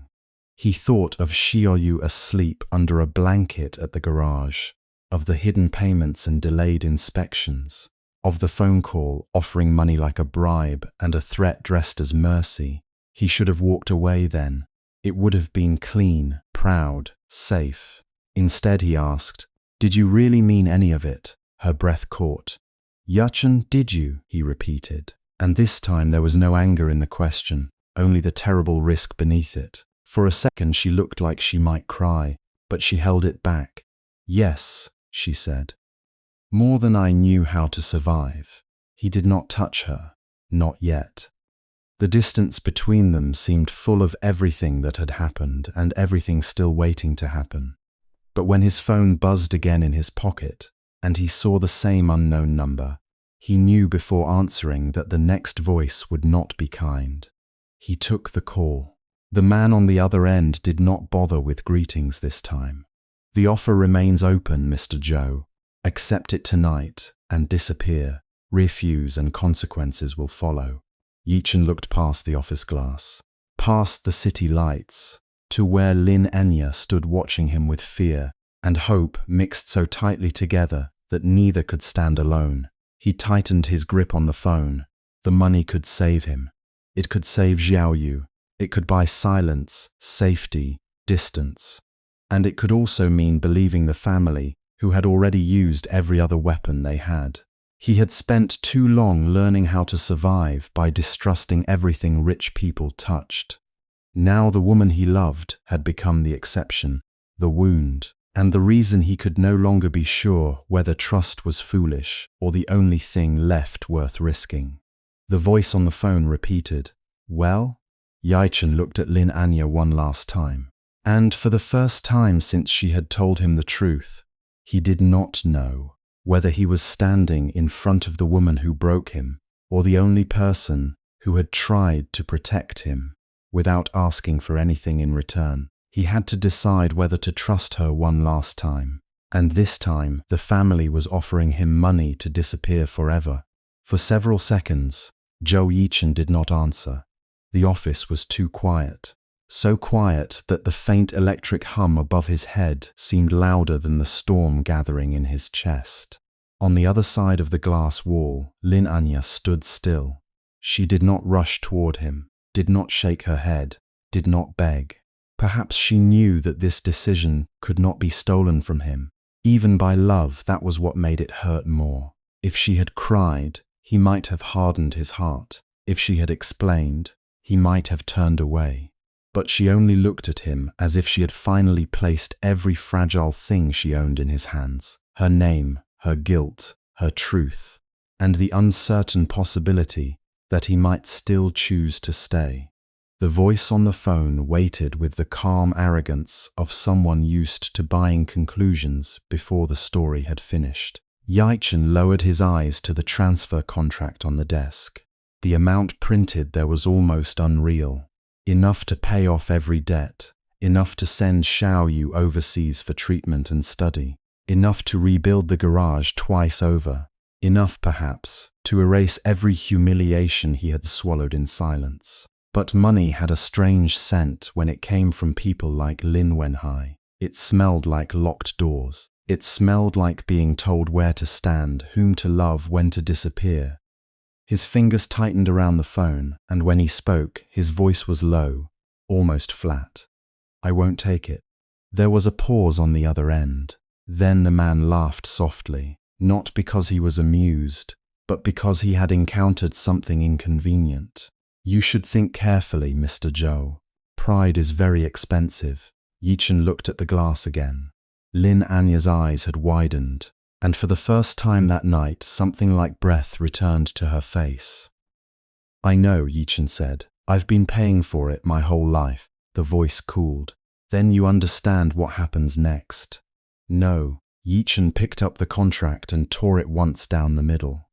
The sound was not loud, but in that office, it cut through everything. "I understand what has already happened. You cut off my suppliers. You pressured my landlord. You had manager Quinn block every channel. I used to keep my shop alive. You sent people to threaten my sister's school. And now you want to call this compensation." He tore the paper again. "This isn't compensation. It's hush money." The silence over the line changed. For the first time, Lin Wenhai did not sound entirely in control. Yichen continued. "Tell Chairman Lin that if he wants to talk, he can talk to us in person. Not to the poor mechanic he thinks he can buy, not to the daughter he thinks he can command to us." Then he ended the call. The room seemed to exhale. Anya opened the door slowly, as if afraid any sudden movement would break the decision that had just been made. She came toward him, stopping at a careful distance. There were tear tracks on her face, but she did not wipe them away. "You didn't have to refuse for me," she said. Yichen looked at her. The anger in him had not vanished. The wound of her concealment was still there, tender and deep, but beneath it, something steadier remained, something that had survived even the discovery of her name. "I didn't refuse for you," he said. "I refused because I'm not for sale." Her lips trembled. "And I don't want you to choose me because you pity me," he added, each word difficult but necessary. "I don't want your family's money. I don't want to become someone you rescued. If I stand beside you, Anya, it has to be as myself." She nodded, almost too quickly, as if she had been waiting for that sentence and feared she had no right to hear it. "I know," she whispered. "That's why I'm here." She reached into her bag, and placed a small drive on the desk. Then another envelope, then a stack of printed records, some stamped, some copied in haste. Her hands shook, but her eyes had changed. They no longer belonged to a girl running from a golden cage. They belonged to a woman returning to it with fire in her palms. Ming Jie helped me gather the internal correspondence. Zhou Yu kept the messages from the people who came to her school. Your landlord agreed to give a statement after I promised legal protection, and Manager Qin, she inhaled. Manager Qin has been taking orders through a shell vendor connected to my uncle, Lin Zhenyu. Yichen stared at the documents. Your uncle. He found out I was living under another identity before my father did. He used the scandal to weaken me inside the company. If I looked reckless, emotional, unfit to inherit, he would become the stable alternative. A faint, bitter smile touched her mouth. In our family, even love can become a boardroom weapon. Yichen had always imagined wealth as distance, high gates, private elevators, polished tables where people never had to shout because others obeyed before they were asked. He had not imagined this. A girl surrounded by luxury and hunted from every side by people who shared her blood. For the first time, his anger toward her shifted slightly, making room for grief. You should have told me earlier, he said. I should have. She did not defend herself. I was afraid. Not only that you would leave after knowing I was rich, I was afraid you would look at everything I did and wonder whether it was real. His silence answered her. She swallowed. And you did. Yes, the honesty hurt them both, but it did not destroy them outside. Rain began to fall against the window, blurring the city into streaks of white and gold. Anya looked small beneath the office lights, yet there was nothing fragile about the way she stood there waiting for his judgment. Yichen picked up the drive and closed his fingers around it. Then let's stop letting them decide what's real. The meeting took place the next morning on the top floor of Lin Automotive Group. Yichen had been inside expensive buildings before, but only through service entrances. He had repaired executives' cars in underground lots, where security guards watched him as though grease on his hands might stain the marble. This time, he walked through the main lobby beside Lin Anya. No disguise, no borrowed name, no lowered head. The employees recognized her in waves. First confusion, then shock, then a silence that traveled faster than any announcement. Some stared at Yichen's worn jacket, at the faint scars across his knuckles, at the shoes polished carefully, but old enough to reveal the shape of years. He felt every glance, yet he did not slow down. Anya walked beside him, not ahead of him. That mattered more than she knew. In the conference room, Lin Wenhai sat at the head of a long table. Shen Rulan was there too, elegant and pale, her expression sharpened by disbelief. Lin Zhenyu leaned back in his chair, trying to look amused, but his fingers tapped once against his cuff. Manager Qin stood near the wall, sweating despite the cool air. Lin Wenhai's gaze landed first on his daughter, then on Yichen. Anya did not flinch. I brought the person your people tried to destroy. The room chilled.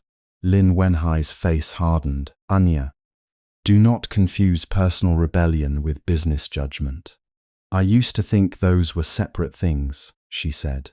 Then I learned my private life was being handled through corporate vendors, supplier pressure, and intimidation. Lin Zhenyu laughed lightly. That's a serious accusation from someone who has spent months lying about her identity. Yichen felt Anya's breath shift beside him. For a second, he thought the old guilt might pull her back.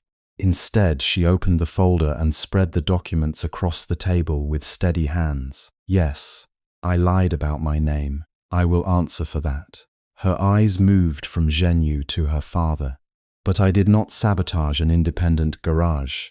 I did not threaten a student. I did not use company influence to punish a man for being loved by me. The room fell silent as Ming Ji, standing near the door with a company tablet in her hands, connected the drive to the screen.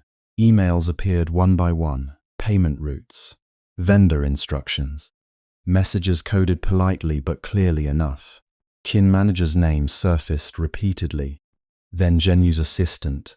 Then accounts linked to a family-controlled investment branch. Manager Qin's face drained of color. Lin Zhenyu sat upright. These files were obtained illegally. Mingji, usually soft-spoken and almost invisible in the office crowd, lifted her chin. They were copied from systems I had authorized access to. I also submitted them to legal compliance this morning. Shen Rulan's eyes flickered, calculating a way to step away from the blast radius. Lin Wenhai did not look at the screen for long. He looked at Anya. So this is your decision? You would expose the family for him? Anya's face paled, but her voice did not break. No, I am exposing what the family did because it was wrong. Lin Wenhai's hand came down on the table, not violently, but with enough force to make the glasses tremble. You know nothing about what it takes to protect an empire. I know enough to understand that an empire which needs to crush one garage to feel safe is not strong. It is afraid. For the first time, something like astonishment crossed her father's face. Yichen had thought he would feel satisfaction seeing these people cornered. Instead, he felt the heaviness of watching Anya sever invisible threads one by one. Threads woven since childhood, made of obedience, expectation, guilt, inheritance. Lin Wenhai rose. If you walk this road, do not expect to inherit everything I built. There it was. The blade hidden inside every conversation. Anya closed her eyes briefly. When she opened them, they shone, but the tears did not fall. All my life you told me I would one day own the company, she said, but you never asked whether I would own myself. The sentence landed softly, almost gently, and perhaps that was why it hurt more. I won't fight for a throne that requires me to abandon my heart, she continued. I won't sign marriage alliances. I won't be used against innocent people. I will cooperate with the investigation, resign from the succession process if necessary, and return every privilege tied to silence. Shen Rulan finally spoke, her tone thin. For a mechanic, Anya turned to her. No, for myself. Then, after a pause, she reached for Yichen's hand. And for the right to love someone without asking your permission. Yichen looked down at their joined hands. Hers was soft, his rough for weeks. That difference had stood between them like evidence in a trial. Now, under the cold lights of the conference room, it felt simply true. 2 lives, 2 histories, neither erased. Lin Wenhai's gaze moved to him. And you? He asked. What do you want from my daughter? Yichen met his eyes. He had imagined this moment many times with anger.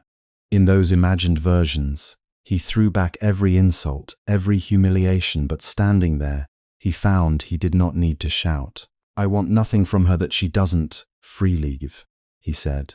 Not shares, not connections, not your approval.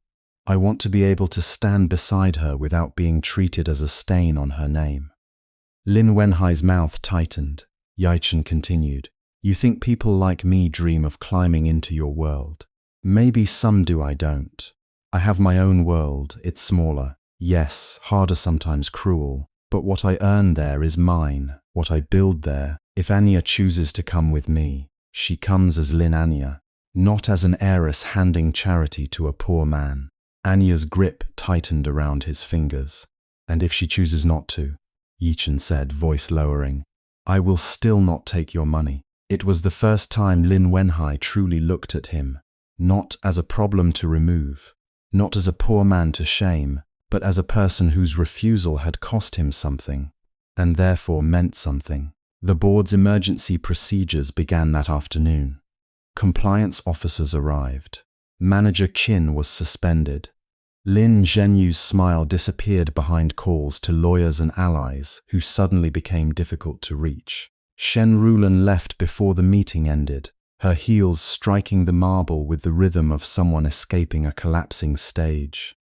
Lin Wenhai did not apologize. Men like him rarely surrendered in words. But when Anya placed her access card on the conference table, he did not stop her. He only watched as though the daughter he had trained to inherit his empire had become someone he no longer knew how to command. Perhaps that was the closest thing to defeat. In the elevator down, Anya finally leaned back against the wall. Her strength, stretched too long, trembled through her body. Yichen stood beside her, still holding the folder, still trying to understand the shape of what had happened. "I don't know what I am now," she said quietly. He turned to her. She gave a small laugh that broke halfway. "I'm not an office worker. Maybe not an heiress anymore. Not the daughter they wanted. Not the girl who could pretend she didn't know how the world worked."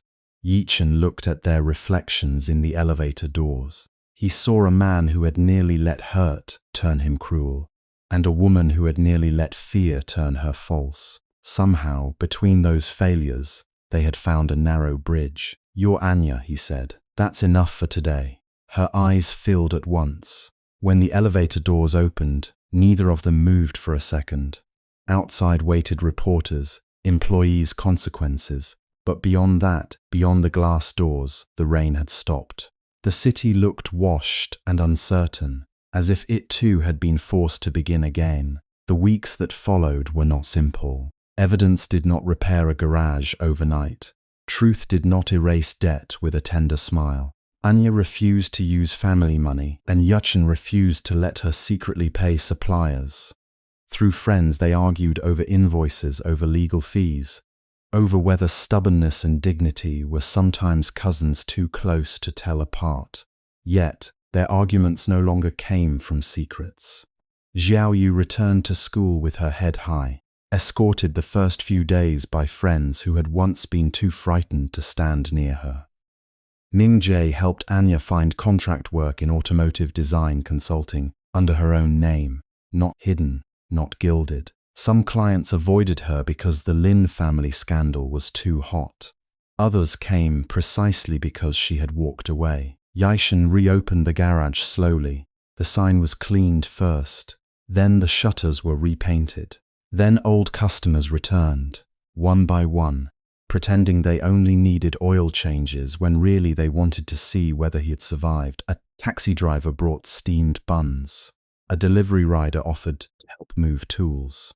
The landlord, embarrassed but relieved, extended the lease at a fair rate and never mentioned the pressure he had once bowed to. On the morning of the reopening, sunlight fell across the narrow street in pale gold. The garage did not look grand. Its walls still carried the marks of years. The floor smelled faintly of oil and metal. The office desk had one leg shorter than the others, fixed with folded cardboard. But the new sign above the entrance was straight. The tools were arranged with quiet care, and the first car waiting outside belonged to an old neighbor who had insisted on being customer number one. Yichen stood in front of the open shutter, sleeves rolled to his elbows. For a moment he only looked at the place. Anya came to stand beside him, wearing simple jeans and a white shirt, her hair tied loosely at the back. There was no diamond on her wrist, no chauffeur waiting at the curb, no family emblem shining behind her. Just a woman with a paper bag of breakfast in one hand and a small smear of paint on her thumb from helping with the sign. He noticed it and smiled. "What?" she asked. "You missed a spot." She looked at her hand, then laughed. "Mechanic Joe, are you criticizing my workmanship on opening day?" "I'm saying there's room for improvement." "Then teach me." It was such a small sentence, ordinary, almost light, but it held everything they had fought for. Not rescue, not possession, a life learned together. Yichen reached out and wiped the paint gently from her thumb. His touch lingered, not because cameras watched, not because anyone needed proof, but because after all the noise, the threats, the money, the lies, the names, they were still here. Anya looked at the garage, then at him. "Are you afraid?" she asked softly. He thought about it. The debts were real, the future uncertain. Her family's shadow would not disappear in a day. Love, he had learned, was not a gate one passed through into safety. It was work. It was choosing, again and again, not to turn the person beside you into the enemy when the world grew sharp. "Yes," he said. She nodded. "Me too." He took her hand. Across the street, you lifted her phone to take a picture, shouting that they should smile properly because this was history. Mingji stood beside her, waving with coffee in one hand. The old neighbor honked impatiently, pretending not to be moved. Yichen raised the shutter all the way. Metal rolled upward with a bright, rattling sound, and sunlight poured into the garage. Anya stepped in beside him, not behind him, not ahead of him. Together they crossed the threshold into the smell of oil, morning air, and work waiting to be done. The world they had chosen was not easy. It was not polished. It promised no inheritance except what their own hands could build. But when Yichen turned the sign from closed to open, Anya's fingers were still wrapped around his, warm and steady. And for the first time, neither of them needed to hide who they were to believe they were loved.